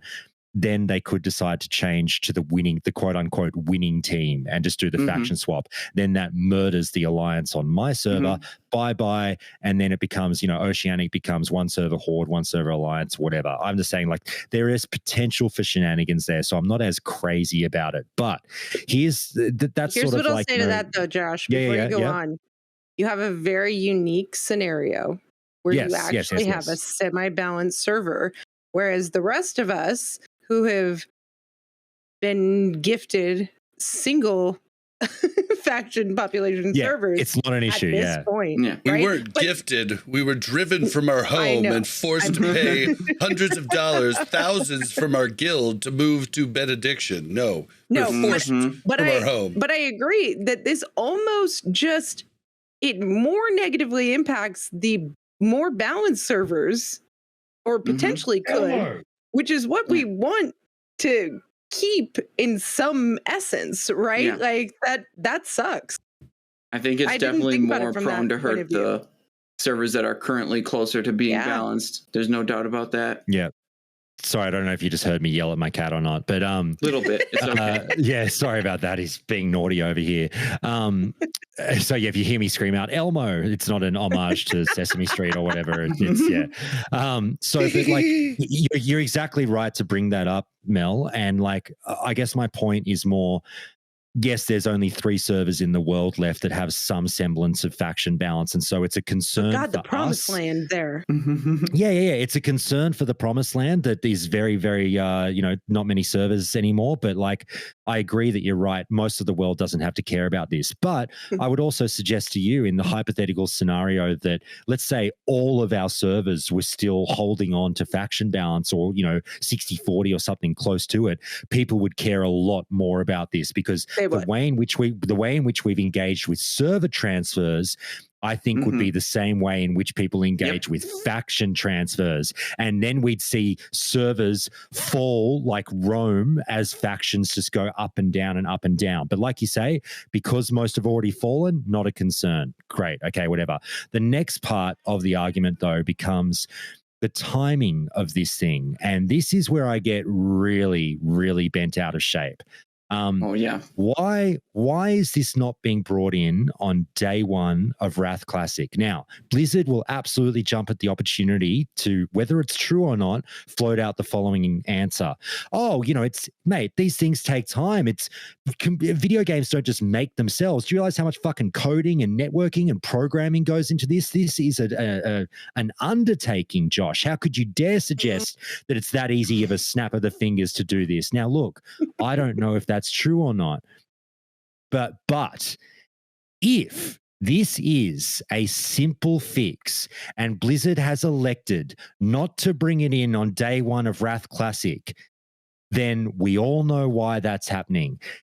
Again, as I say, I feel that there are far more insidious reasons behind many of the big things that happen in Wrath. I think Holly was brought in for a reason. do the little things that make the most money. What costs more than a faction change? A fucking boost. So why would we release the boost and the faction change at the same fucking time? Get all the idiots to buy a boost first, then we bring in the faction change and get in the rest of the suckers. I'm not even joking. Like, this might be a little bit tinfoily, but I think there's a lot of substance behind delaying. Like, it actually, again, it makes sense business-wise to create a false delay on this service. Tell me I'm crazy. I'm happy to be told I'm crazy. But I think them announcing that it will happen is hurting them, right? Like, if somebody knows that there's a faction change available, like, it will be, but you don't know when. But you don't know when, right? But they did delay even announcing. They said it wasn't, and then now they're saying it is, right? So I guess I've got a tinfoil for that one as well. Here's how much of an asshole I am. I think that there is, something a little bit insidious behind that as well. They did come out initially and say they either explicitly said or hinted heavily at the fact that this was not going to be a thing in Wrath Classic. What did that then cause people to do? It caused them to sub to the game and level the character that they wanted to have in Wrath. Joyous Journeys is coming.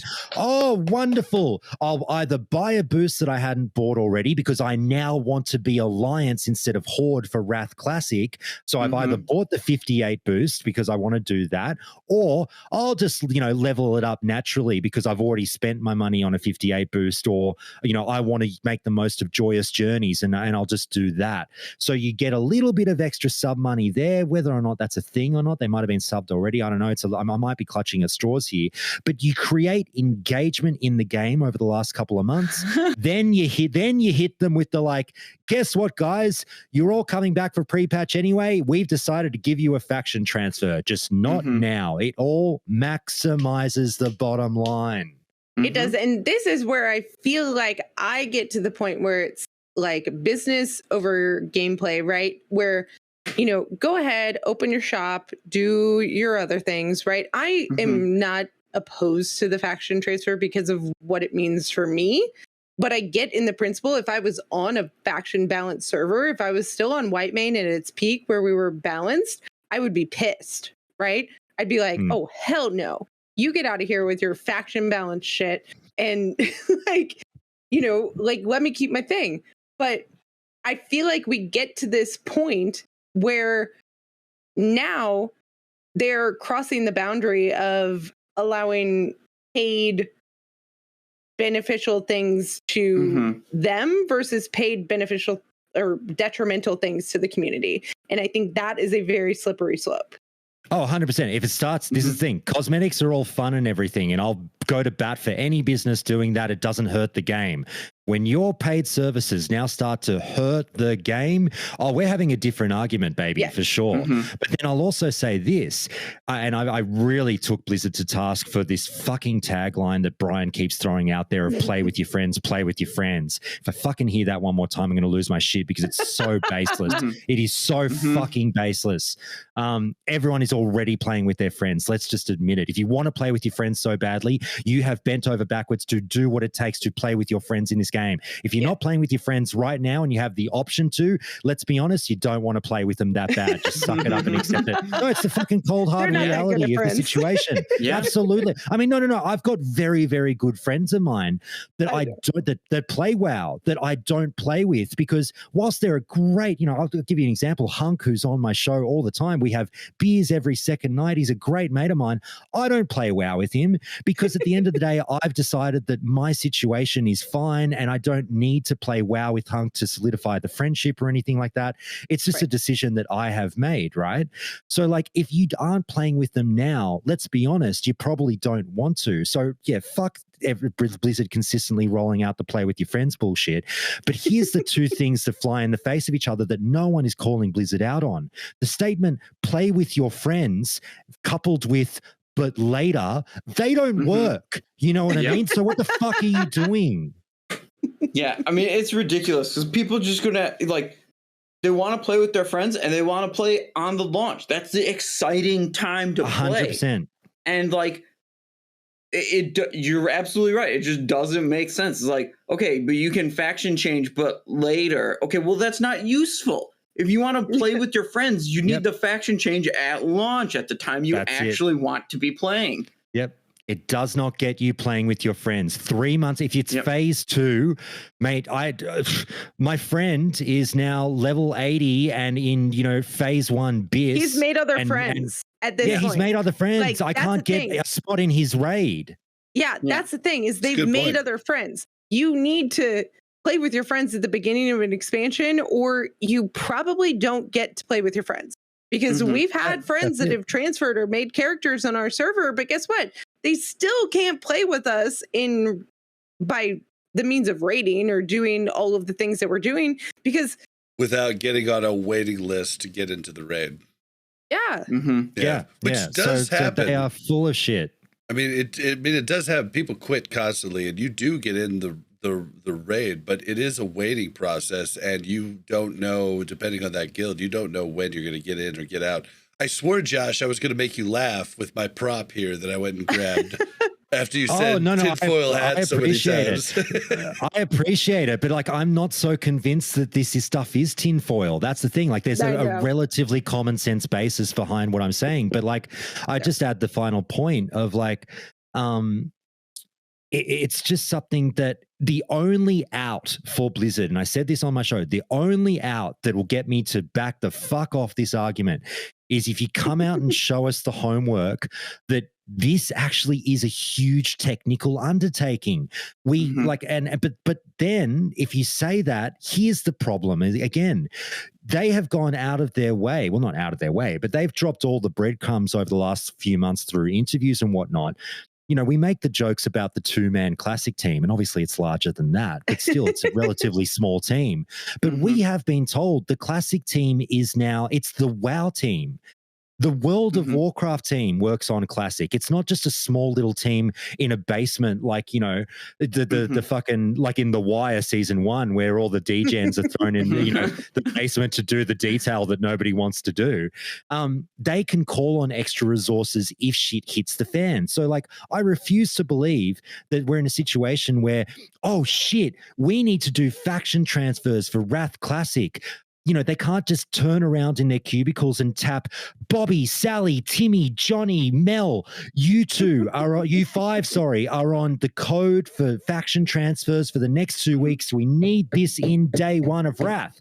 Got it, boss. I was working on something for fucking Dragonflight, but I'll do that for the next week or 2. No worries.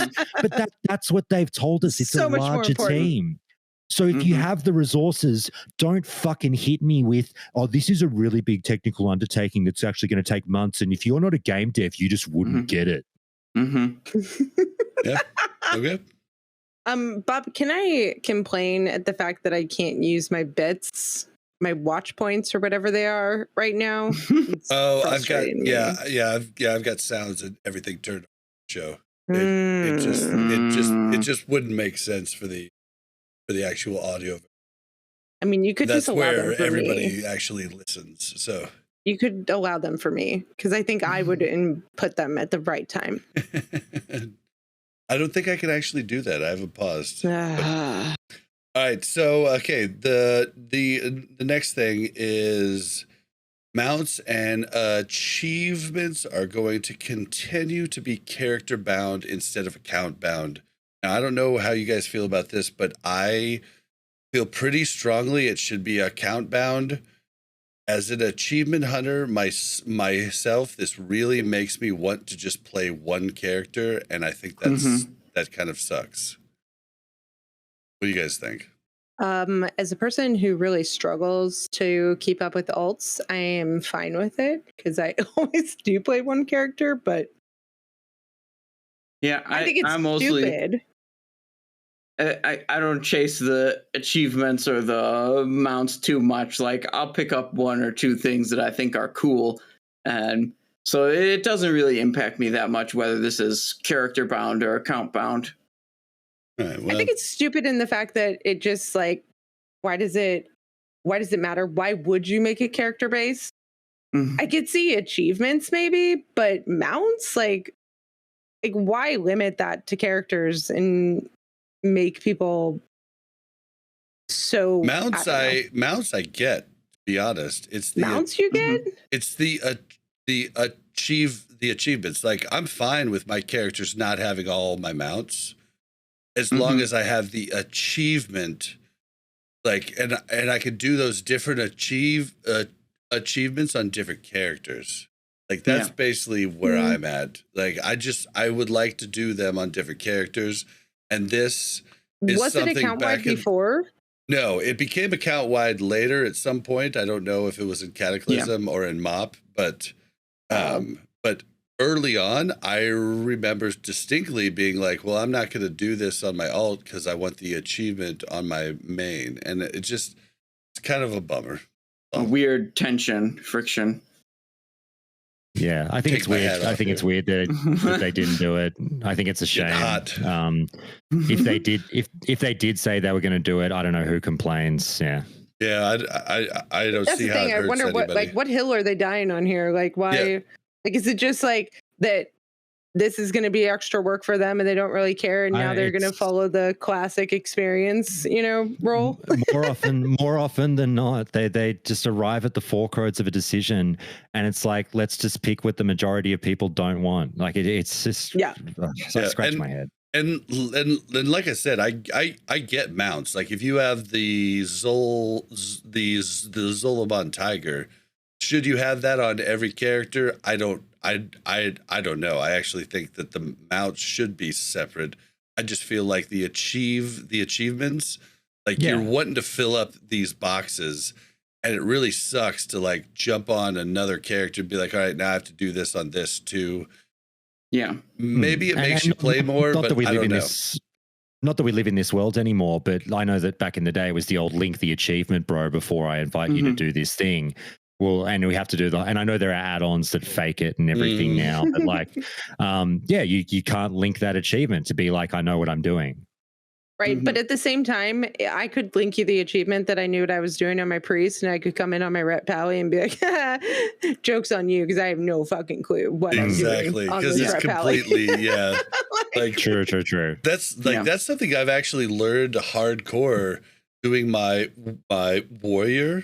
Now I'm doing it in so many GTKPs, and I make big mistakes because I'm like, oh, I didn't have to deal with this mechanic as a lock. Holy shit.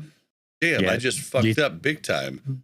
Yeah. It's one of the unspoken negatives of, I think we have too many characters in this game, quite frankly, which is obviously I'm sitting here saying I love Joyous Journeys, but on the whole, I think that the boosts, the Joyous Journeys, the everything, like, I think it's a bad thing for MMOs if you've got, only in an environment where there's things like profession caps, where everyone now has every profession and nothing means anything anymore. Too many alts can be a problem. And also you forget what you're fucking playing sometimes to a certain extent. Well, you have to really be careful about how you bind your buttons when you have alts, right? Like, because you have to bind them to similar things that the other one does, like, which is really easy for, like I've got my a couple shit different buttons, like, right? Like, I had a druid and a priest, right? So I'd have like renew on the same binding as I had rejuve, right? And I'd have like you try to, like, think of, like, in my head, what scenario am I going to try to use this button, and then that's what I'm going to put there. But it totally goes out the window when you go from, like, a priest healer to a ret paladin, right? Like, those key bindings is zero similarity what they're used. And it was hard when I was going back and forth on the druid and hardcore to, like, my priest and raid. Like, if I did too much of my druid and hardcore and then went to my priest and raid, I'd be like, oh crap, okay, yeah, hold on, I need to remember how to play this game again. But all right, so the, like, almost the last thing is the area of effect damage caps have been moved to, like, where it starts to take effect after 10 targets rather than 20. Is this like a change that was in Wrath, or, like, I don't even know? Yeah, so that's how it was supposed to be in Wrath, and you can look at official patch notes and they explicitly say 10, and the beta client just had it at 20 for I don't know what reason. there's just some inconsistency. When they build the classic versions, they like use a more modern version of the game and then backport it. Yeah, they so use you have some Legion. kind of so you have some kind of like leftover things in the code that like need to get picked out like this and be like, that should be 10 instead of 20. The way the area of effect damage caps work in Wrath is significantly different than how it is in Burning Crusade, and it has pretty big impact on how you deal, damage to multiple enemies. In Burning Crusade, the area of effect damage cap, essentially each AoE spell that was capped had a value associated with it, just a flat value. Like Seed of Corruption was something like 13,500. And it just said like, okay, your cast of Seed cannot do more than this much damage in total before critical strike multipliers and before debuff multipliers. But any buff on your character, any spell power was just the benefit from those effects was just hard capped at 13,500 damage or whatever. It was about that. Which, like, when you're a warlock in Hyjal, like, you could be, AoE capped on your Seed of Corruption with 0 spell power because you're just fighting so many enemies. So you had really peculiar gearing decisions where you'd have a completely different set of gear if you really wanted to maximize your Hyjal. You would crit and haste. You'd try to find ways to get around that. Is kind of not a good implementation, I thought. And I think the way it's implemented in Wrath Lich King is much better.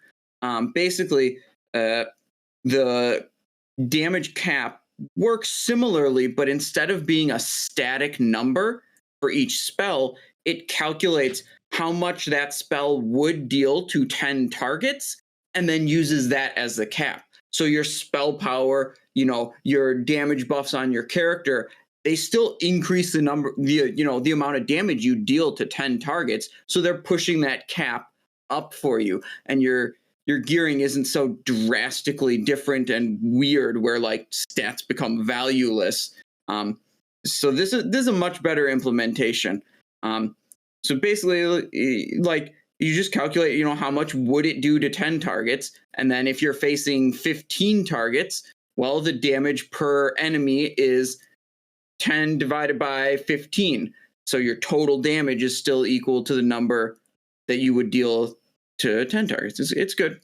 Good. Yeah, it definitely makes it easier for somebody who doesn't do as much research. Right.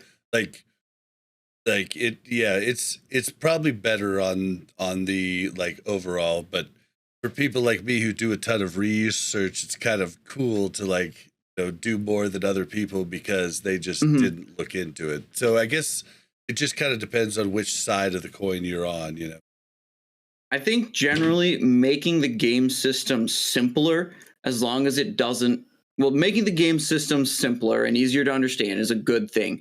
And I think the old AoE cap was like unintuitive.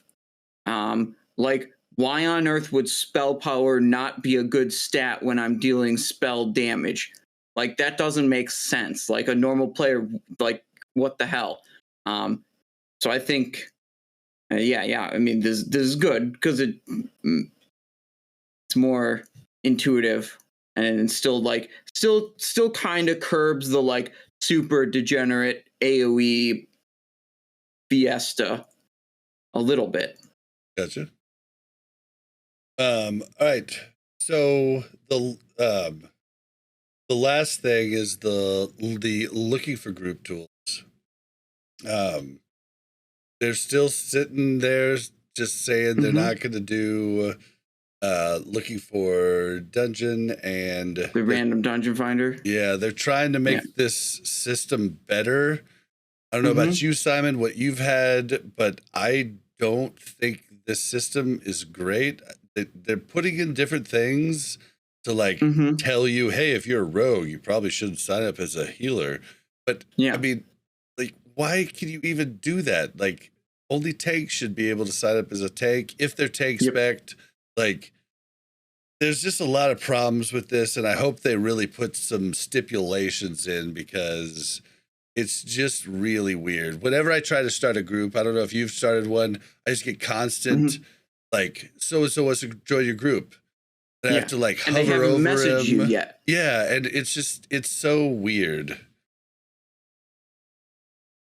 I've not had too much trouble with it. I've read a lot of the things they posted about it, and I think they have good intention here, that like they're saying some things that are smart, like how they restrict you from putting messages in looking for group chat until you're actually queued up in the system, in the looking for group interface.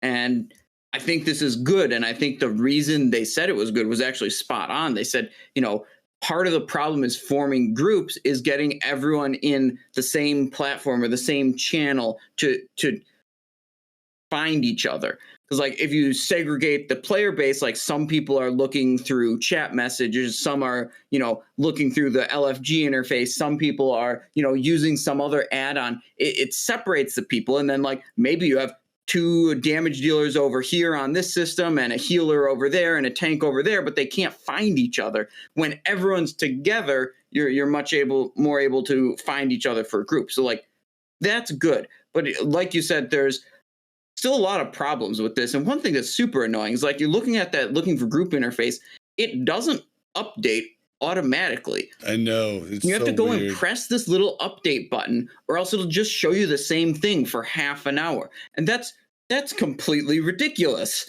Why would it not update when it gets new people, like without you having to click a goddamn button? That part of it pisses me off more than anything. But then just like the interface panel is just too small. Like right now it's on the beta and there's a fairly limited player base, so it's fine. But when you expand it to having, a benediction level of players, and I guess benediction maybe not a good example because that's like one of the biggest populated servers, but like you put a serious population into that tool where you can only see 6 or 8 listings at once, it goes downhill fast in its usability when you have to start like scrolling through the list and pressing refresh each. Like it needs improvement. I hope they can improve it. And I actually have a little more faith than I do in most things they do, that they will turn it into a usable tool. Do you not feel like they're just pushing people away? And I get the incentive, right? But they're pushing people away by making that change that you have to be in the tool to post in the looking for group channel. Depletes the importance of the bulletin board, right? What everybody's using right now, right? Yeah, the add-on LFG bulletin board takes that away completely because you can't post until you're in this queue, I think right? I think I'll still be using both unless they improve the system better. Okay, but I also think there's something with their system that they have to figure out, that bulletin board also has to figure out, because you have to go in to bulletin board and unselect that you're looking for a group, right? But I think if you enter looking for a group in the WoW system, it should auto update, but it should have some way that you can say like, turn that off because you're extending all my resources right now. And I don't need to be looking for a group and I'm in a raid and now I'm lagging, right? Oh yeah, the LFG bulletin board really does lag you bad if you have a bunch of different ones clicked. The looking for group interface on the beta right now, when your group fills up, it gives you a notice that it's actually delisted you. So they've got that, but the tool needs a ways to go. And frankly, like if it releases in the state it is right now, I imagine what will happen is people will put themselves into the LFG interface, post in looking for group chat, and then use the bulletin board add-on. Yeah, right. That can still parse through looking for group chat, still has its functionality. Like until the searching interface of the looking for group tool improves, this refreshing nonsense, like make the screen able to show more than 6 or 8 listings.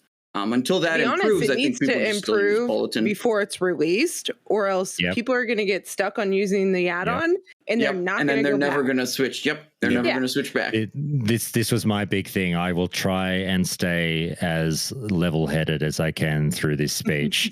I've been saying that if it's obvious on the beta that this new tool that they've worked on is not hitting the mark, they need to be prepared to jump ship. If the players, for whatever reason, have decided that this thing sucks, or if it's amazing, but we still don't use it, it needs to be reassessed. It seems like Blizzard is sticking to their guns. I can't, it's been hard for me to comment on this because, like I said, I haven't played the beta. I haven't played around with the tool. I don't want to be that guy that weighs in too heavily on something I haven't tried. Yes, I've heard the same comments and reports that you guys have heard, and you've obviously got your personal experiences where, at best, the comments have been, mixed, but realistically everyone is saying this thing is no bueno, right? It needs a lot of work. If it continues to be worked on, then great, so be it. Maybe it can be turned into something good, but I'm not going to turn this into an RFD debate, like I said, but I just want to say the following. For everyone, and there might be people on this call, and this is nothing personal, but for everyone who rallied with Blizzard on this one and said, yes, there should be no RFD or RDF, I always fuck this up, no random dungeon finder in the game.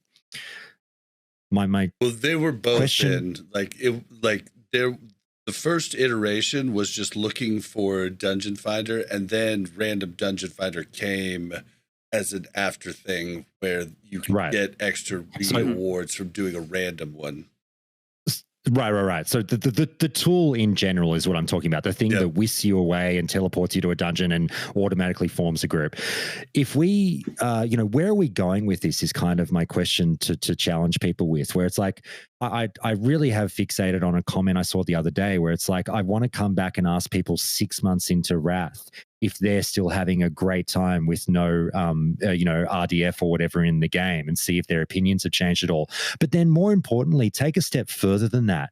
Look, I know the jury's out on what's going to happen from here, whether we do Cata Classic or something else entirely. Who knows what Blizzard wants to do with us, the Classic player base. They've said they want to, ask us the question and let us decide to a certain extent. We'll see if that comes to be. But hypothetically, if we move into Cataclysm Classic and Mop Classic, let me just live in that situation, right?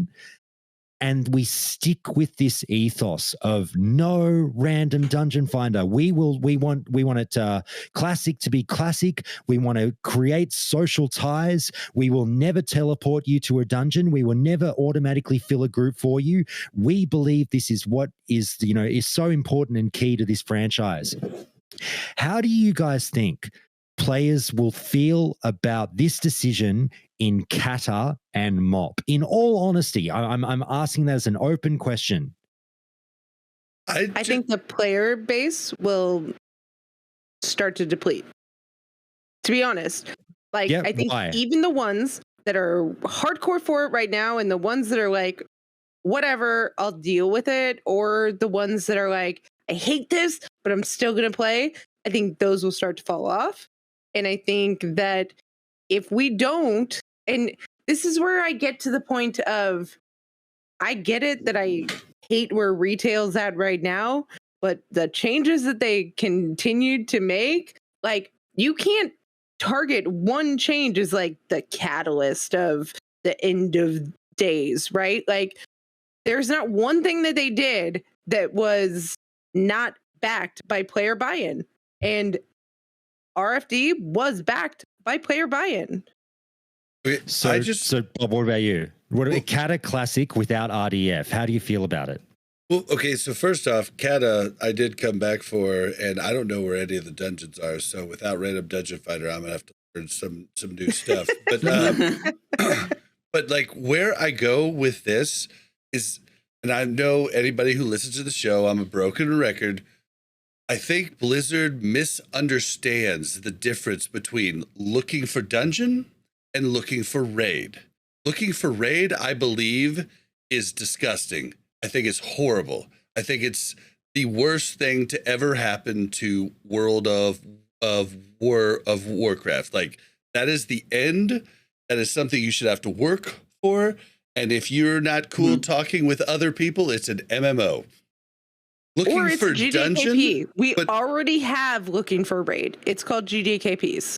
Kind of, but Not kind of. They're really, well, I mean, it's still the same raid, and like you're actually going with pumpers. You can actually learn from these different people. Like, there's a lot to be had from GDKPs. There's no community. But what I'm talking about is looking for dungeon, I think is completely fine. Like, I really think it's completely fine. Okay. And I don't get why they confuse the two of them, because I do think looking for raid was a shit ad. It makes it so everybody could just like fuck off and just do the raid. Like, it takes like the end game and makes it whereas a dungeon is not the end game. It's just a dungeon. So, what I'm getting at here, I'm not trying to derail us and turn this into the, you know, the circular conversation about LFD and everyone gets, you know, all upset and everything, and sorry, RFD, you know what I mean? What I'm getting at is, if we go further down the chain and at a certain point in time, the people who don't believe this should be in the game and applaud Blizzard for taking it out wind up changing their minds because, oh, no, now we're in Kata. Oh, no, now we're in MOP. Now we can have the tool. That completely defeats the purpose of why they've done this. They've done this as an ethical pillar or a social pillar to save the players and make us engage with each other. It doesn't become cool at a certain point in time. You either do it or you fucking don't. And if you are a player who says, oh, now it's okay, your argument has no fucking weight. I'm sorry. And so I'm just if like, in 2 years, this is okay with you. I mean, then it's kind of weird to me that, it should like, be okay now. Yes. It's kind of weird to me that, like, it wasn't even a discussion in Classic or TBC. Like, we all knew about this feature that could be added to the game. Yes. And it's just like, it's kind of weird to me. Like, why is it a discussion now that we are talking about Wrath, and it's such a big deal that it's not going to be in Wrath? It's like, you could have had this in TBC too. Why wasn't everyone getting their panties in a bunch in TBC or Classic about this? Listen, it's just like kind of a strange anything thing and to me. everything is the beginning of the end, right? Like that's the statement that everybody makes about these little things. This was the beginning of the end, right? This was the thing that changed WoW to make it this horrible thing that is now retail or whatever they think. And I'm sorry, there was no one thing that was the beginning of the end. And guess what? If there was one thing, it was us. It was the people. It was us who were telling them that this is what we wanted, and they made it, and people liked it, and then they realized that's not what they want to do, and they moved on, right?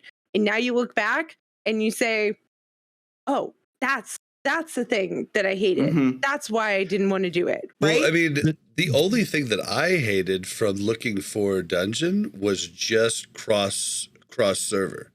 That's the only thing that I hated. And I even said, like, when this whole thing came up, like, and I got the idea from Scotty J when he came on the show, but like, just have it like a 3 to 5 minute wait time, and then it goes cross. Like, but I would rather be in a group with someone on my server so I could keep them honest. And for anybody that thinks you can't keep them honest, like on a server, people can, especially like, we had a guy that like griefed the Hellfire Towers one day. There was no officers on to kick him, and we were just getting blown up with tells of people mad at us for this guy griefing. So there is accountability even on a large server for somebody doing bad shit. And like, that's the only thing that I ever wanted from looking for dungeon. And it's something they could have done easy. The catch-all phrase I kind of point to at times, and whether or not it's hyperbolic or not, I kind of have termed the development of Wrath Classic as like, it just feels to me, and maybe this is the only example, I'm not so sure, but it really feels like it's unfortunate that Wrath Classic isn't being made for Wrath fans. Wrath Classic is being made for vanilla fans, and I think that's out of touch. Yeah, I know you're like me in the content creator Discord, where you just like have to hear all the retail players' thoughts on how Classic should go, and you're just like, okay. I think, I mean, this is to fucking get me in trouble. I don't care. I think everyone in the content creator Discords are fucking idiots. Like, I see some of the worst takes in my, like, I understand why content creators get grief. If you guys saw, and I'm talking to every single one of you listening to, I'm fucking serious. I'm going to look you in the fucking eyeballs right now and say something really real. And this includes me. I'm not going to fucking, not include myself in this. But I barely talk in this thing. And let me just say the following. Your favorite content creator, yes, you, the person that you watch nonstop on Twitch, that you watch all their YouTube videos and you love them like a son, you think they're the fucking bee's knees. Yes, that person too gives the worst fucking takes you have ever seen in the content creator Discord. They make the worst suggestions and it's all selfish. It's all what drives the money to their stream. I'm a fucking mage player. I need to boost, bro. Let me jump in the fucking content creator Discord and tell Blizzard, how dare you remove mage boosting from the game? You're all fucking idiots, blah, blah, blah. Because that fucking idiot has done nothing but stream mage boost for 3 years, and it's all that there is to his fucking personality. And he is scared shitless that he has to think of something new to do, which he fucking can't because he's a talentless hack. And like, I'm just using one broad example. But guess what? There are so many people like this. Guess what? Nobody's mad at that mage for being in the content creator Discord and preaching that shit. They're mad at Blizzard, right? Because that mage is also in it for his financial and best interest, just like Blizzard is in it for their financial and best interest. Okay. And I'm not defending Blizzard. Fine. Josh is definitely right, and it's something that got me heated in there way back for sure. But like, oh, I know, Bob. Oh, I know. Okay, just recently, Duranosaur has had some really good takes. There's your outliers in there that are trying to make the game better. There's some. Oh yeah, I'm not. This is not a catch-all 100%. I'm obviously being a little bit tongue-in-cheek when I say that, but like, there are very big names who say some pretty bad stuff. The biggest names are the ones that say the worst. The biggest names are the ones that have the worst suggestions, when it's like, it is not about the greater good for them. They will actively suggest things that are very, very, very, very specific to their content. Objectively bad for the game, but are good for their streams. And it makes me want to fucking vomit that the public doesn't know this, because they don't want the fucking public to know. But oh my God. Yeah, and it is cringe, and I don't know. I think the server's gotten better from the initial. The initial was just like such an excitement for me to get in, and then such a like, oh my God, this is not what I signed up for. I signed up to make the game better, but it seems like it is better now than it was. Listen, prior, I just got in and I have not looked at it once. So I don't know what's in there, but from what I'm hearing here, it sounds like I'm not missing out on much. And you're really not. Like, I don't mind that I'm not on that Discord server. Well, I'm going to suggest you. I can't believe you're not in there, so I'll have to put in a ticket to get you in there. Oh God! Okay, but does it come with any requirement to read any of that bullshit? Nope, it's mostly Josh can probably attest. The new guy running it, the new guy in charge, used to be with Warcraft radio, and he really is trying to make a change. It looks like he's doing work. Josh, you definitely know him too.